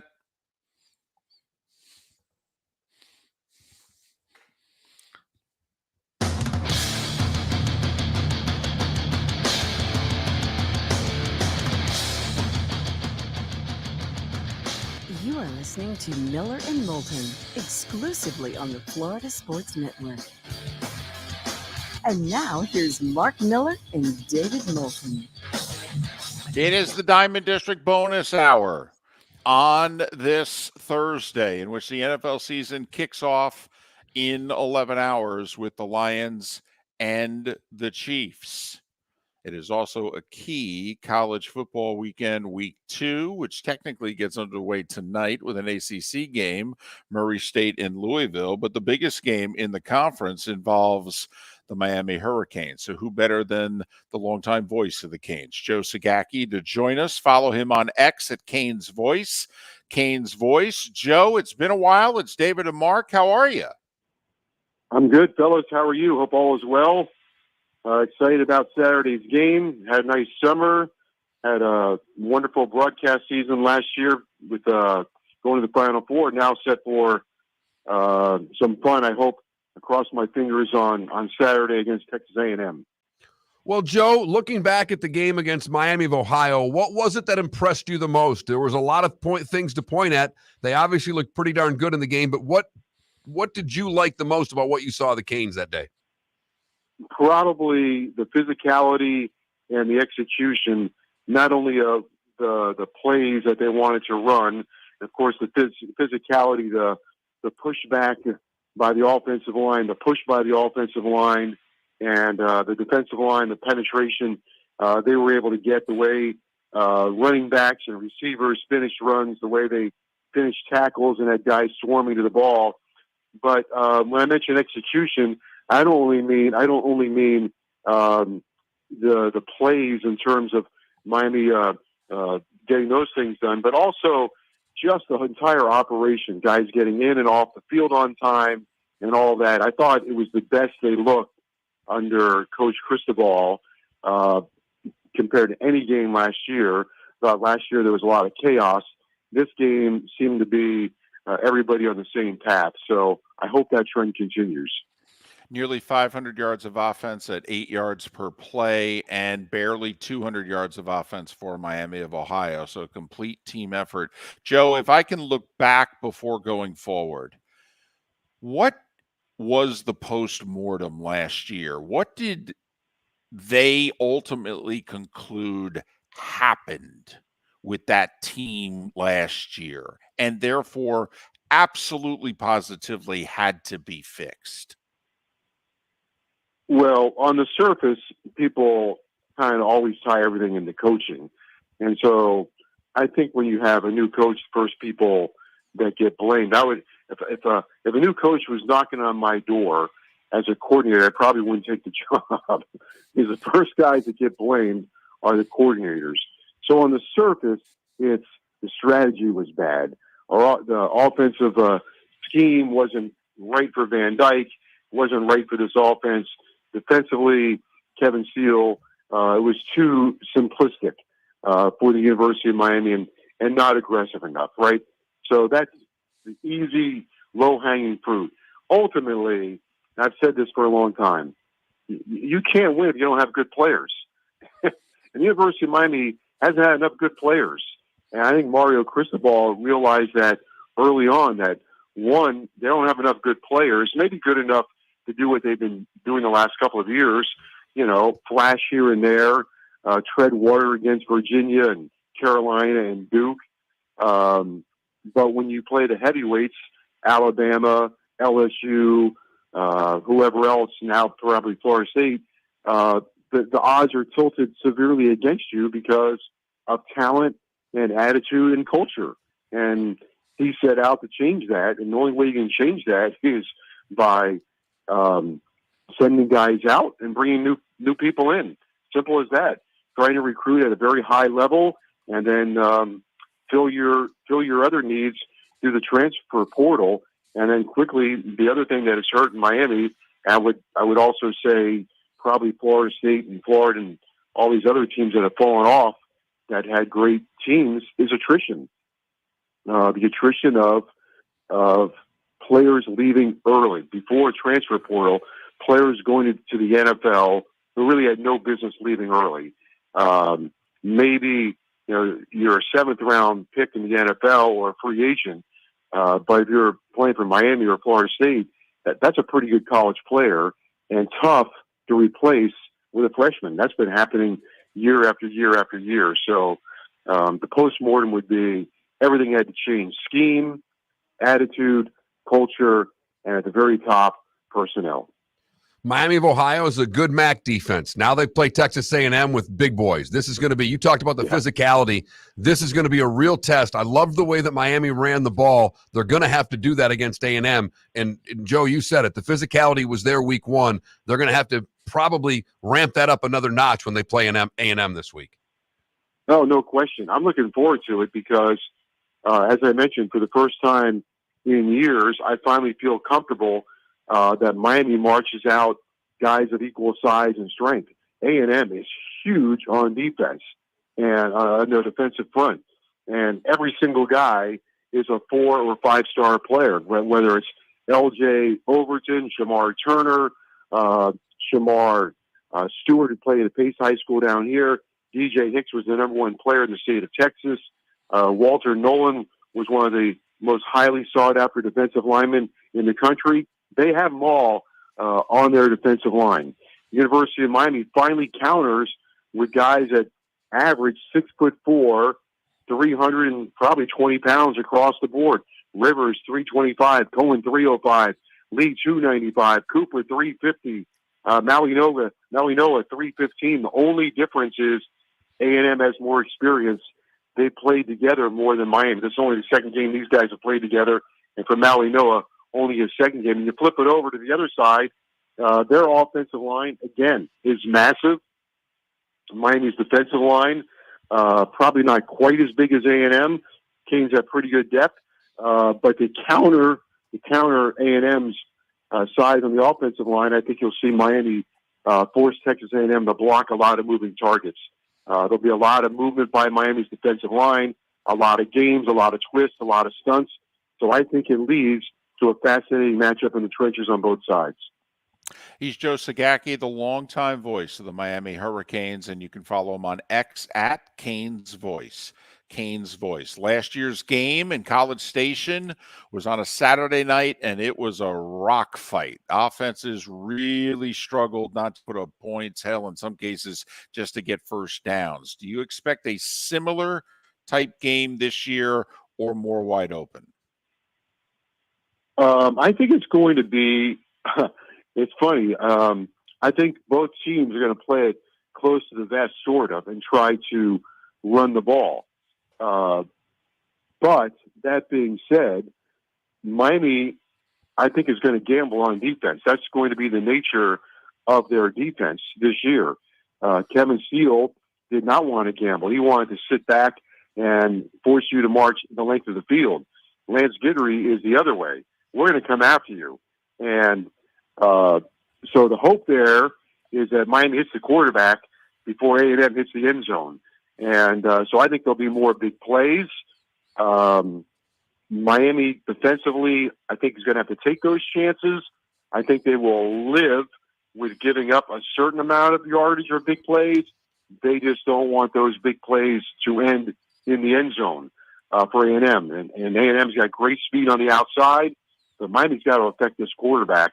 But they also have to stop the run. So it'd be interesting to see how Bobby Petrino plays it. He's kind of a run-first guy, but he's really good. I think he's a really good play caller and a really good schemer in the passing game. And then for Miami, they've got more speed to use this year than they did last year. Probably more speed to put on the field in this game than they used in last week's game. And I would expect them to use their speed. And you look at last year's game, Miami's offense missed a couple of plays, a couple of throws. Van Dyke had one deflected away at about the 5-yard line, should have gone for a touchdown. Henry Parrish dropped one, should have gone for a touchdown. But the biggest factor of all, Borregales missed 2 field goals. They allowed a kick return of 50 yards, and Tyreek Stevenson dropped a punt that turned into a touchdown for A&M. So special teams ultimately knocked Miami sideways. You know, as you said earlier, there were flashes. To me, Van Dyke's got to be ready for the moment. Do you think that he is? Well, I think that's a good question, and maybe I'm on the island by myself, so I would toss it back to you real fast, and ask this question: why would he not be? Because, and I say that because I don't think 2 years ago was a fluke. I mean, 2 years ago he was unbelievable, and you look at his last 6 games. 2 years ago, he averaged 350 yards a game through the air. He threw 20 touchdowns against 3 interceptions in his final 6 games. He was completing 66% of his passes. He was down 21-7 in Tallahassee against Florida State. Rallied Miami, put them in a position to win the game. Really, the only thing he didn't do 2 years ago actually was win a game late. He did have the chances, but kind of out of his control. He put Miami in front at Florida State. The defense failed him. He put Miami in front at Carolina. Defense let him down. He put them in a position to beat Virginia, and Borregales went off the upright. So he did it 2 years ago. I don't think the stage is too big for him. And actually, I thought, looking back at last year's game, I watched it last night, I thought he played that game with a lot of confidence. Now, I think as the season went on last year, leading to your point, his confidence eroded. And so maybe they've had to build his confidence back up through training camp. And I think they've done that. I spoke to him yesterday. He seemed to be in pretty good spirits, got a little tape on his finger, on his throwing hand, but he seemed to be in good spirits and had a good practice. So I think he's ready to go. I don't foresee him not being ready to be in the big stage. He'll need some help from his offensive line, but I feel pretty good about Van Dyke. Saturday, 3:30 is the big stage for A&M and Miami, and beginning his 23rd year at calling Canes football, his 35th year calling Canes sports. Joe Zagacki, follow him on X at Canes Voice. Joe, you've always been gracious to us. Thanks for being gracious again. And next time we talk, we'll ask you about Miami's future and how you feel about going to Stanford and Cal, okay? Playing for the ACC championship. How do you think about that, huh? Oh, boy. Thanks, Joe. Joe Zagacki, longtime voice of the Canes. I figured we'd save that one. When the conversation was going so well, it's a big game. We'll leave that one for another day. Miller and Moulton. Good, bad, ugly. What's on tap today was the day when 25 minutes away.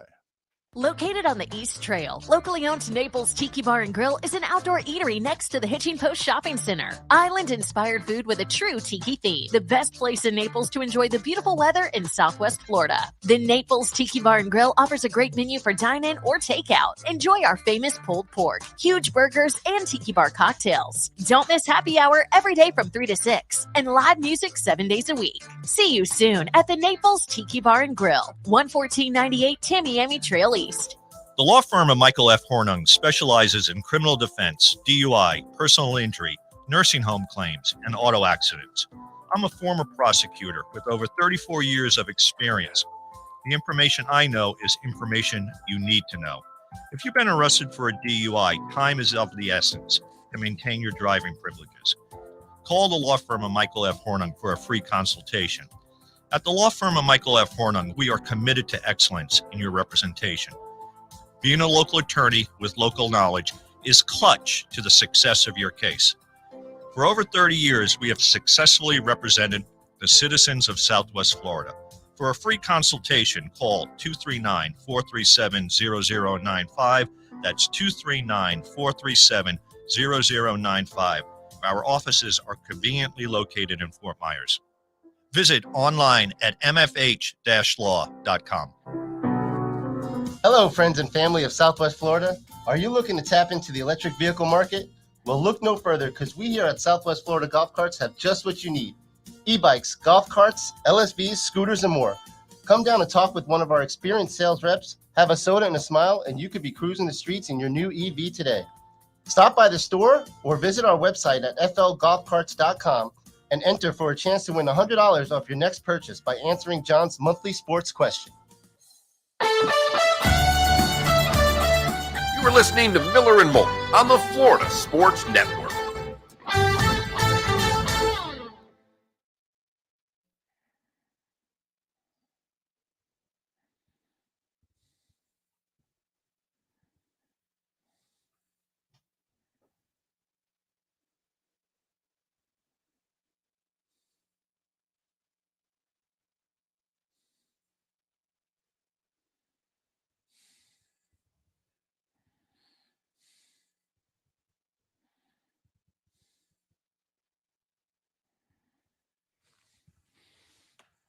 I think we've had a good show. I do too.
So Hops and Yinzer, you guys are just coming to the conclusion we're a polarized society?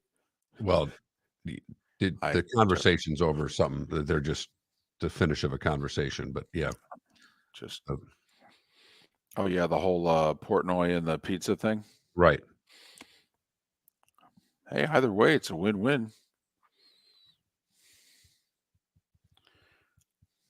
Did you see Portnoy giving the review of the drink at the U.S. Open? Yeah, he was hammered.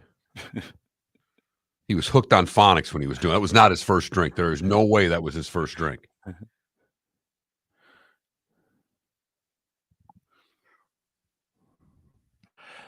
It's funny, Donnie. I saw the prices because also they're offering 2 for 1, I think, but still the prices seem expensive to me. But then again, I don't know. When's the last time you paid for a ticket?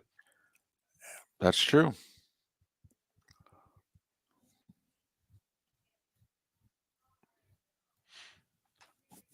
But I don't know. Does it $270 for a ticket to a Canes A&M game?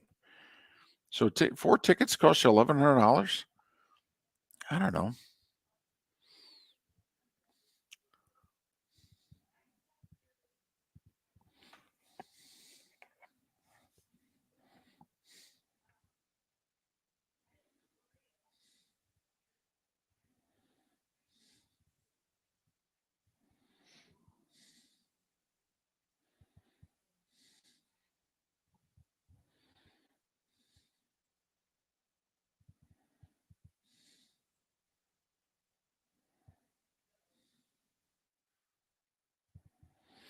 Yeah, Adam, you'll need to download it.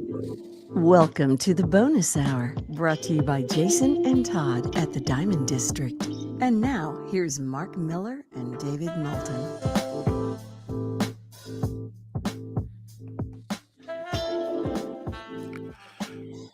21 minutes past the hour. Good, bad, and ugly. What's on tap? Today was the day when, along with some final thoughts and a pick on tonight's game. Coming up in roughly 20 minutes' time, Miller and Moulton, Florida Sports Network, floridasportsnetwork.com. So your gut feeling. We just talked with Joe Zagacki, longtime voice of the Canes. By the way, second longest tenured voice in the state. You've got Mark Daniels, 29 years at UCF. Joe Zagacki, Joe longer with Miami because he's done other sports for 35 years, baseball, women's basketball, what have you. But in terms of if you think of football, now that, the legendary voices have moved on at Florida and Florida State. So you got Mark Daniels, 29 years at UCF. Joe Zagacki, this, I believe, is 23rd season. I think his first season was the 01 National Championship team. I think Vandermeer left when Butch Davis left. Butch Davis went to the NFL, and I think Vandermeer went with the Texans the same year. I could be wrong. I'm trying to remember if Vandermeer did the title year and then left, or if he left before the title year. But anyway. But gut feeling on the Canes, this is a big spot for them. A home dog to an A&M team, which was as big of an underachiever as any team in the country last year.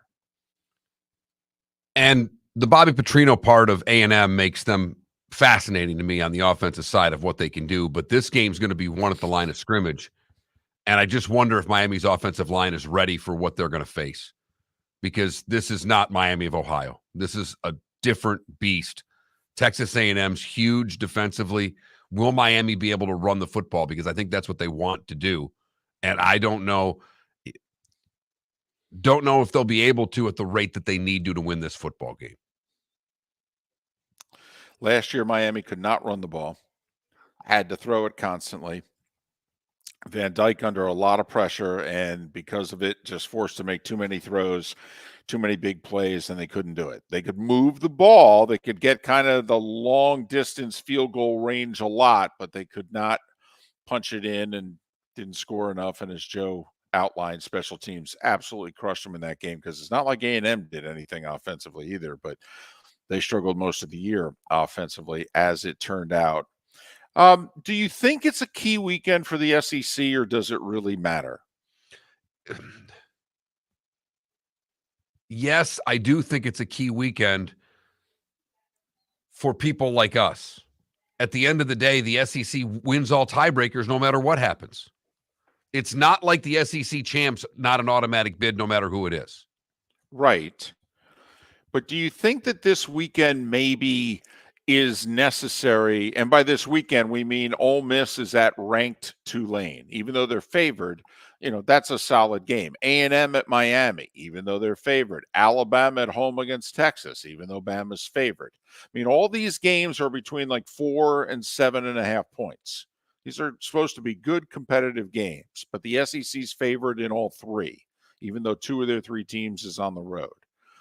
All right. Do you think, Mark, that this is the type of weekend that the SEC needs if they want to get 2 teams in?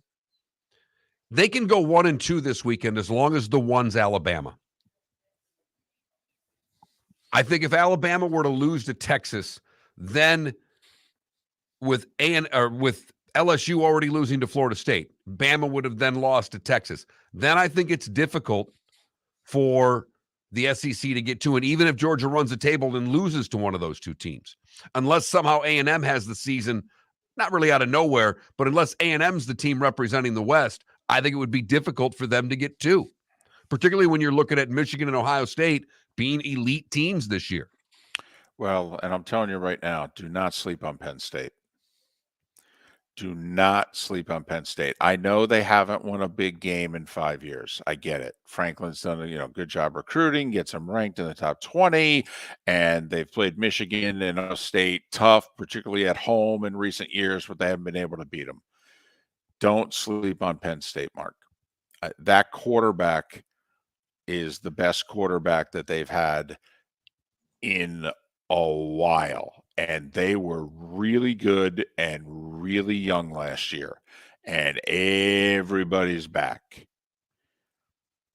Just saying.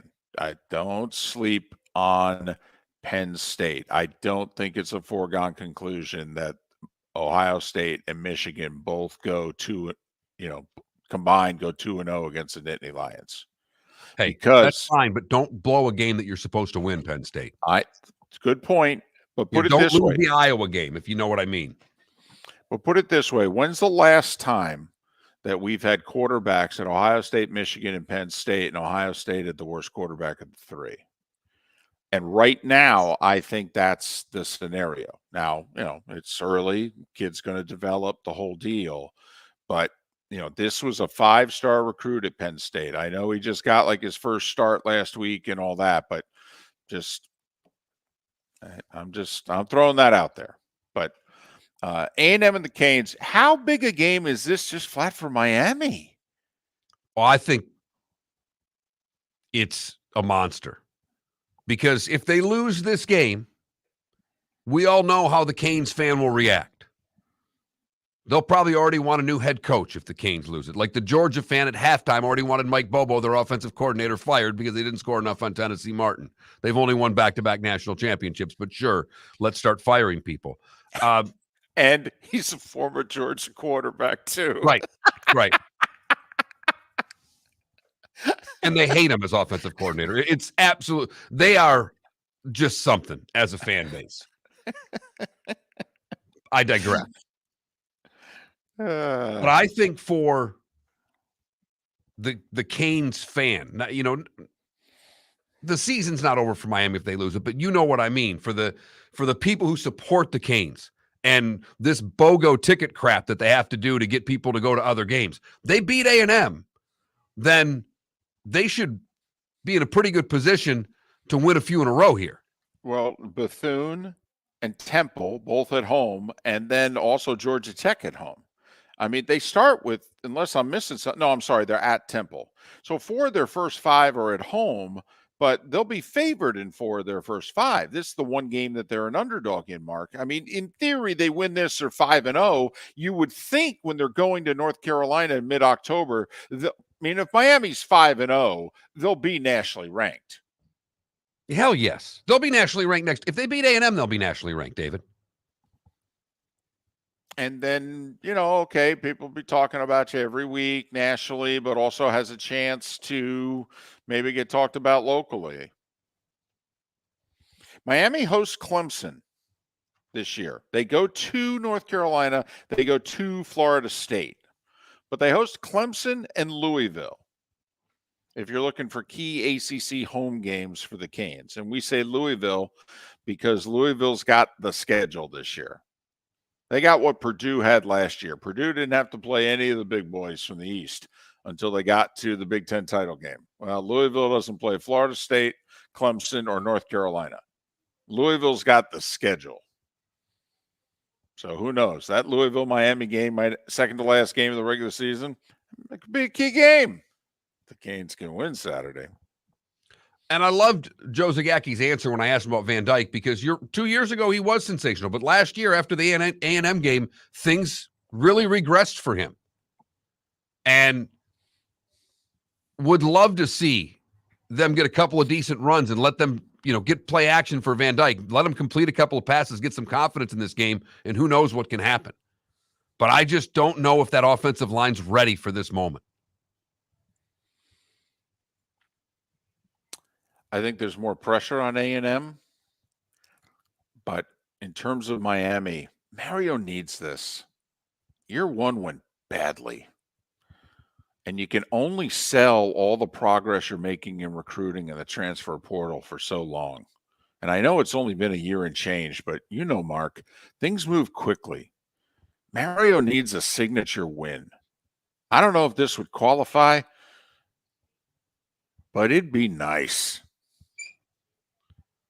The good, the bad, and the ugly. Today was a day when and what's on tap. It's how we finish things out. The bonus hour brought to you by the Diamond District. Firm of Michael F. Hornung specializes in criminal defense, DUI, personal injury, nursing home claims, and auto accidents. I'm a former prosecutor with over 34 years of experience. The information I know is information you need to know. If you've been arrested for a DUI, time is of the essence to maintain your driving privileges. Call the law firm of Michael F. Hornung for a free consultation. At the law firm of Michael F. Hornung, we are committed to excellence in your representation.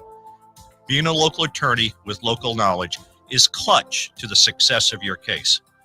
For over 30 years, we have successfully represented the citizens of Southwest Florida. For a free consultation, call 239-437-0095. That's 239-437-0095. Our offices are conveniently located in Fort Myers. Visit online at mfh-law.com. Visit Jason and Todd at the Diamond District.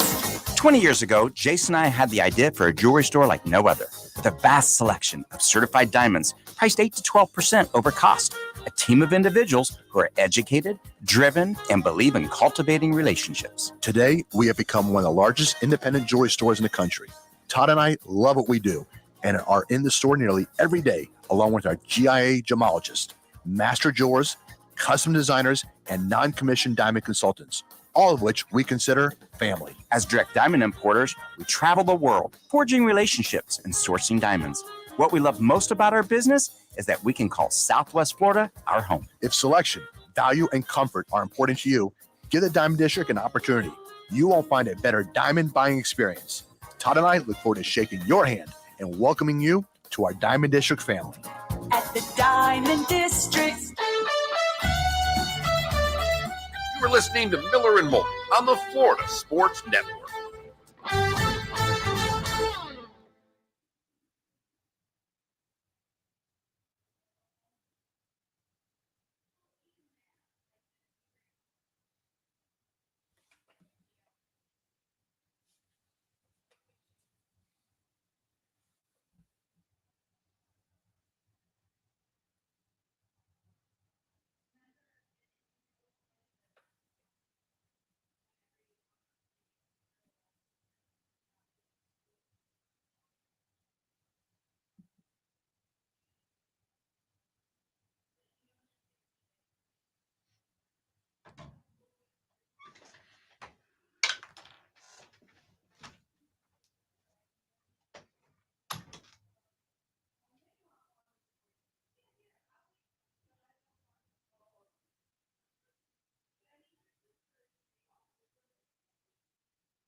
RCB, everybody's recruits could flip to FSU.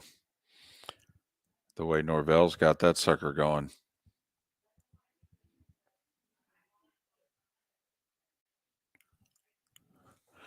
Now, Adam, if the Canes win this weekend, I think a lot of the angst goes away. I think they go, okay, all right, we're making progress.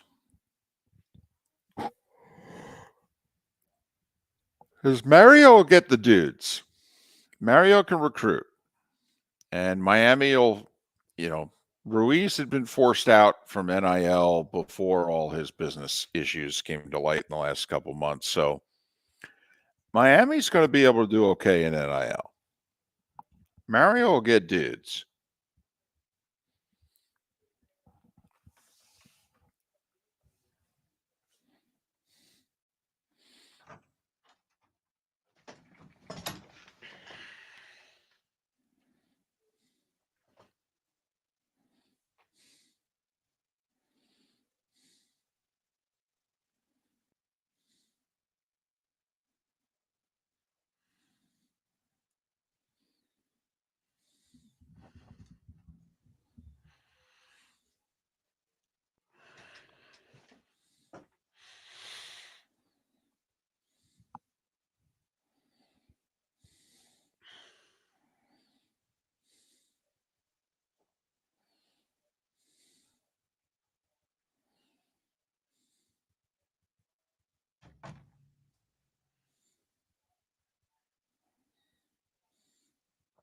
God, I got to do something today I haven't done. I can't even tell you.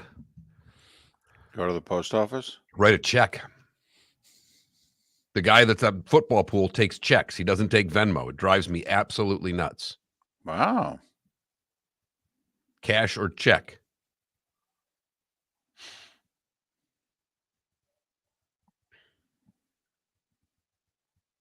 I got to figure out what I owe him.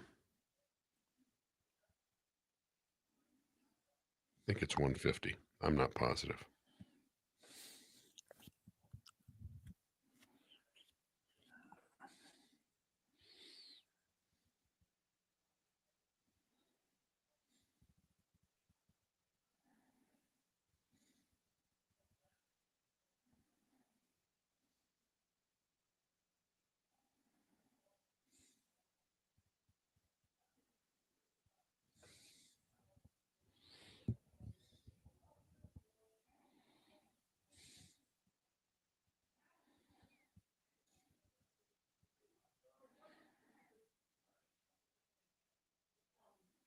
Yep. I love it. He still calls it a suicide pool. And then he has a death pool because he knows by week 5 there's enough people out that he starts a second one. No doubt. So I just pay for them all at once. $150 for the year. NFL weekly. I think it's $100, so it's like $5 a week for the NFL, but it pays about $1,000.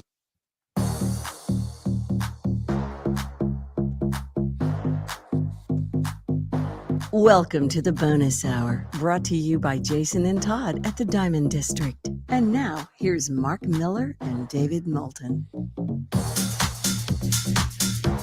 22 minutes until the top of the hour, 16 until we're out of here. Miller and Moulton. It's the Diamond District bonus hour edition of Miller and Moulton on the Florida Sports Network, floridasportsnetwork.com. Tomorrow, Lee Sterling makes his picks at 7 o'clock. We will have 2 pick parts of the show. We not only do our weekly against the spread, selections, anywhere from 5 to 34 picks, but we'll also give our season-long what we think is going to happen in the NFL forecast tomorrow in and around Pat Kerwin's second appearance of the week at 8 o'clock. And the way we pick games with our record, it's much like picking each nostril. It's something you don't really want to see or hear unless you're going to run the other way. And running the other way in September, you make big money betting against Miller and Moulton. We figure things out once the baseball playoffs get started. And we're playing from behind the rest of the year and, that sort of deal. But we start catching up. But in September, lately, outside of Mark Miller's out-of-body experience 3-4 years ago, and he was just the man all year. We've been awful in September, and combined, we went 4-8 last week. So, listen, just to go the other way in September, we're kind of like Texas football. You got to bet against us in September until proven otherwise. Boy, ain't that the truth. And I took Texas, and that was a bad move. That was last week. I'll bet you don't do it this week. Not a chance. Not even thinking about taking Texas. Not taking Bama either, though. I'm staying away from that game entirely. But I've got a few. I've written down 4 during the show today. Wow. That's early. You might go over your limit of 5 then. You might pull a Moulton. This could be a Super 7 if you're feeling it. Feeling something. I'm not sure what it is. It's time for someone to take back this segment, if for no other reason than to stop David from talking about Meghan and Harry. Here's Mark Miller with Today Was the Day When. Might have lost the perfect game there. That might have been a walk. No. Come on. No, it was an air, a walk. It was late. No, foul tip. Oh, Thank you. At bat stays alive. I didn't say that he lost the no-hitter. I said he lost the perfect game. A second and a half of silence. Sounds like a base on balls to me. You pause and whatever. Maybe a balk. But no. Just a foul tip. At bat stays alive. The city of Boston was founded today in 1630. Huh. Today in 1813, Troy Post of New York was the first to refer to the U.S. as Uncle Sam. I want you. Today in 1888, the first baby placed in an incubator. 1892, I just love these prize fights. Champion John L. Sullivan taken down in a KO by James Corbett in round 21. It was Sullivan's only loss, and it would be his last fight. The Boulder Dam, which is now the Hoover Dam, begins operation today in 1936. Today in 1940, the beginning of the Blitz, as the first nights of, or not the first night, but as the first of 57 consecutive nights of bombing in London. But they still had tea at 4:00. We sweep the medals in the discus in the Rome Games today in 60. Al Order with his second of 4 career discus gold medals. Today in 63, the Pro Football Hall of Fame in Canton, Ohio is officially opened. 68, the first U.S. Women's Open. It was not the Open before that. It was the national tournament. Virginia Wade beat Billie Jean King. In 74, Billie Jean King wins her 4th and final U.S. singles title. Today in 77, President Carter signs the Panama Canal Treaties, guaranteeing Panama control the canal after 1999. Today in 1979, the Entertainment and Sports Programming Network makes its debut. There you go, baby. ESPN is 44 years old. They've accomplished a lot by middle age, don't you think? 1980, McEnroe wins the U.S. Open in a 5-setter against Bjorn Borg. His second of 3 in a row. 86, the Browns, and I should have looked this up. I meant to, and I forgot because I don't know what the play was, but the Browns became the first team in NFL history to have a play reviewed by instant replay. Danielson was on that team. I'm going to text him and ask him. That same day, Marino throws his 100th career touchdown pass, the fastest QB in NFL history to do so. Monica Seles wins the Open in 91. Bud Selig becomes interim commissioner of Major League Baseball today in 1992. He would hold that office until becoming the official commissioner in 1998. Boy, that's a long interim gig. It really is. The Chevy Chase Show debuts on Fox TV today at 93. It lasted all of 6 weeks, David. Today in 96, Tupac was shot. Andy Roddick wins his U.S. Open today in 03. Last American man to win a Grand Slam 20 years ago today. Wow. Sacha Baron Cohen's Borat premiered today in 2006. Serena wins her third straight Open today in 2014. Your guy Bruce played his longest ever show in America today in 2016. It was in Philly at Citizens Bank Park. It clocked in at 4 hours and 4 minutes.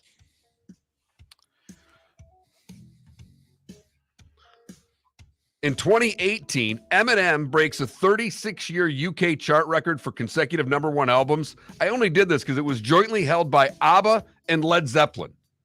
So to think of the diversity, ABBA, Zeppelin, Eminem. Listen, I even think Bob FM would reject that trio. And DJ won the Tour Championship in $15 million today in 2020. But it's not about the prize money. No, it's not. Paul Brown, Al McGuire, Buddy Holly, and Eazy-E all born today. Chrissy Hine of the Pretenders is 72, and Kevin Love is 35 years old today. What did I miss, David? You were all over it today. All over it. I had like 5 things ready to go, and you nailed every single one. ESPN is 44. Do we think, much like, most of us when we get to 44, we're thinking we're going to live to whatever day we all have in mind, 75, 80, 85, whatever it is, the day that, you think, I'm going to live to be blank, whether you will or not, obviously. But, if you're ESPN, Mark, do you think their best days are behind them or ahead of them? Behind them. Are you sure? I am. Okay. Because early ESPN was so bad, it was delightful. It's kind of like growing up, right? Yeah. Our kid was a pain in the butt. It was cute. Scholastic Sports America, Vic's Vacant Lot. I saw Melissa Stark. She was working for ESPN. She was on Scholastic Sports America with Fowler. And she spent 3 days in Fargo, North Dakota, doing a couple of features on, some high school athletes that they were going to put in SSA that week. They had no programming. Nope. They had to invent shows. I missed the early 2000s ESPN, specifically because of early 2000s Sports Center. Well, and a lot of people think that Sports Center peaked in the 90s. And I know a lot of people don't like him now because of his politics and what have you, which he did not inflict into Sports Center at all in the 90s. But I mean, Olbermann and Patrick, and that was, if you were a sports fan, the 11 o'clock Sports Center was it. And then Eisen and Stuart Scott for Felipe's. Yep. Run Totally. there. Yeah, a lot of it was Neil Everett and Stan Verrett in the morning, waiting to get ready for school, watching the very last play of Top 10, and then, all right, let's go. We got to go. In the morning. Oh, yeah. Those are the best. The replay. The replay from the night before because he had to go to bed early enough to not see that. Before the social media days,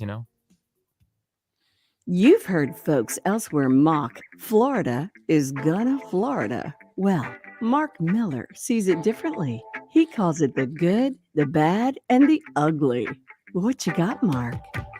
We go to California for the good, where a German shepherd named Storm ran away from home, made its way to SoFi in Inglewood, and grabbed a seat for a Metallica show. Not making this up. The dog ran away, got into SoFi, got through security, and was seated at the concert. They took it to a shelter where the chip put it back with its owners. They have no idea how the dog got out. They found out about Storm's concert adventure when they saw a photo online. What was the concert again? Metallica. Huh? Dog's got good taste. There you go. For the bad, we go to North Fort Myers, where Natasha Rodriguez was arrested for operating a cockfighting ring in her home. 2 pens were found containing 8 chickens. In one pen, 6 in the other, and a rooster in a cage by itself. No one arrested but the woman. No actual fights were broken up. And finally, the ugly. Got to give him his props for this, though. 17-year-old boy was arrested for stealing an SUV near his neighborhood. He was arrested at school where he drove the stolen car. So at least he made his way to class. Right. He was not playing Grand Theft Auto. He was charged with Grand Theft Auto at Lely High School. And that is the good, the bad, and the ugly on today, September the 7th, 2023. Both the Marlins and Rays played tonight, and there's only 6 games scheduled in Major League Baseball tonight. Marlins wrapping up their series with the Dodgers. Rays beginning a 4-game set with Seattle, which right now would be a playoff preview. The Rays are the 4 seed. Seattle is the 5. So we'll see how the 4-gamer goes. Tampa is about 6.5 games clear of Seattle, so they'd have to have a collapse to not end up hosting what would be a best of 3, all 3 games in the Trop.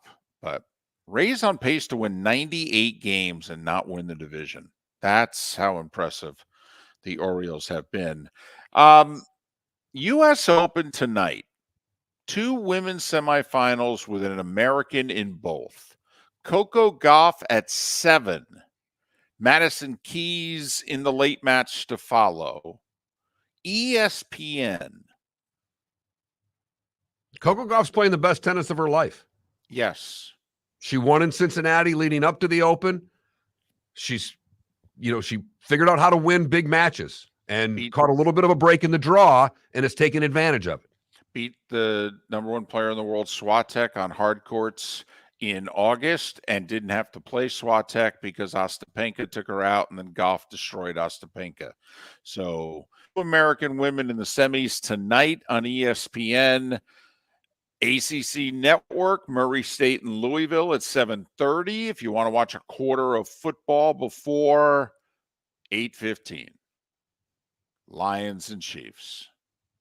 And the NFL season underway in a little more than 10 hours time. Kansas City a 5-point favorite, over under 52.5. So, 28-24, 29-24 Kansas City. That's how it's mapped out. Miller and Moulton both going over. I'm taking the points with the Lions. As am I. So I think Kansas City wins, but I think it's a tight game. So obviously Kansas City will win a low-scoring game tonight by more than 5 points if Miller and Moulton are taking the over. No, it's a Thursday. We do well on these because they don't count, David. That's right. Oh, take it to the house then. Lions and the points in the over. It's a lock because we don't get any credit for tonight. That's when we're at our best. Have a great day, everyone. Download any portion of the show you may have missed at all the usual places. We'll do it all over again on a Football Friday tomorrow morning. Lee Sterling will join us on the Florida Sports Network. The law firm of Michael F. Hornung specializes in criminal defense, DUI, personal injury, nursing home claims, and auto accidents. I'm a former prosecutor with over 34 years of experience. The information I know is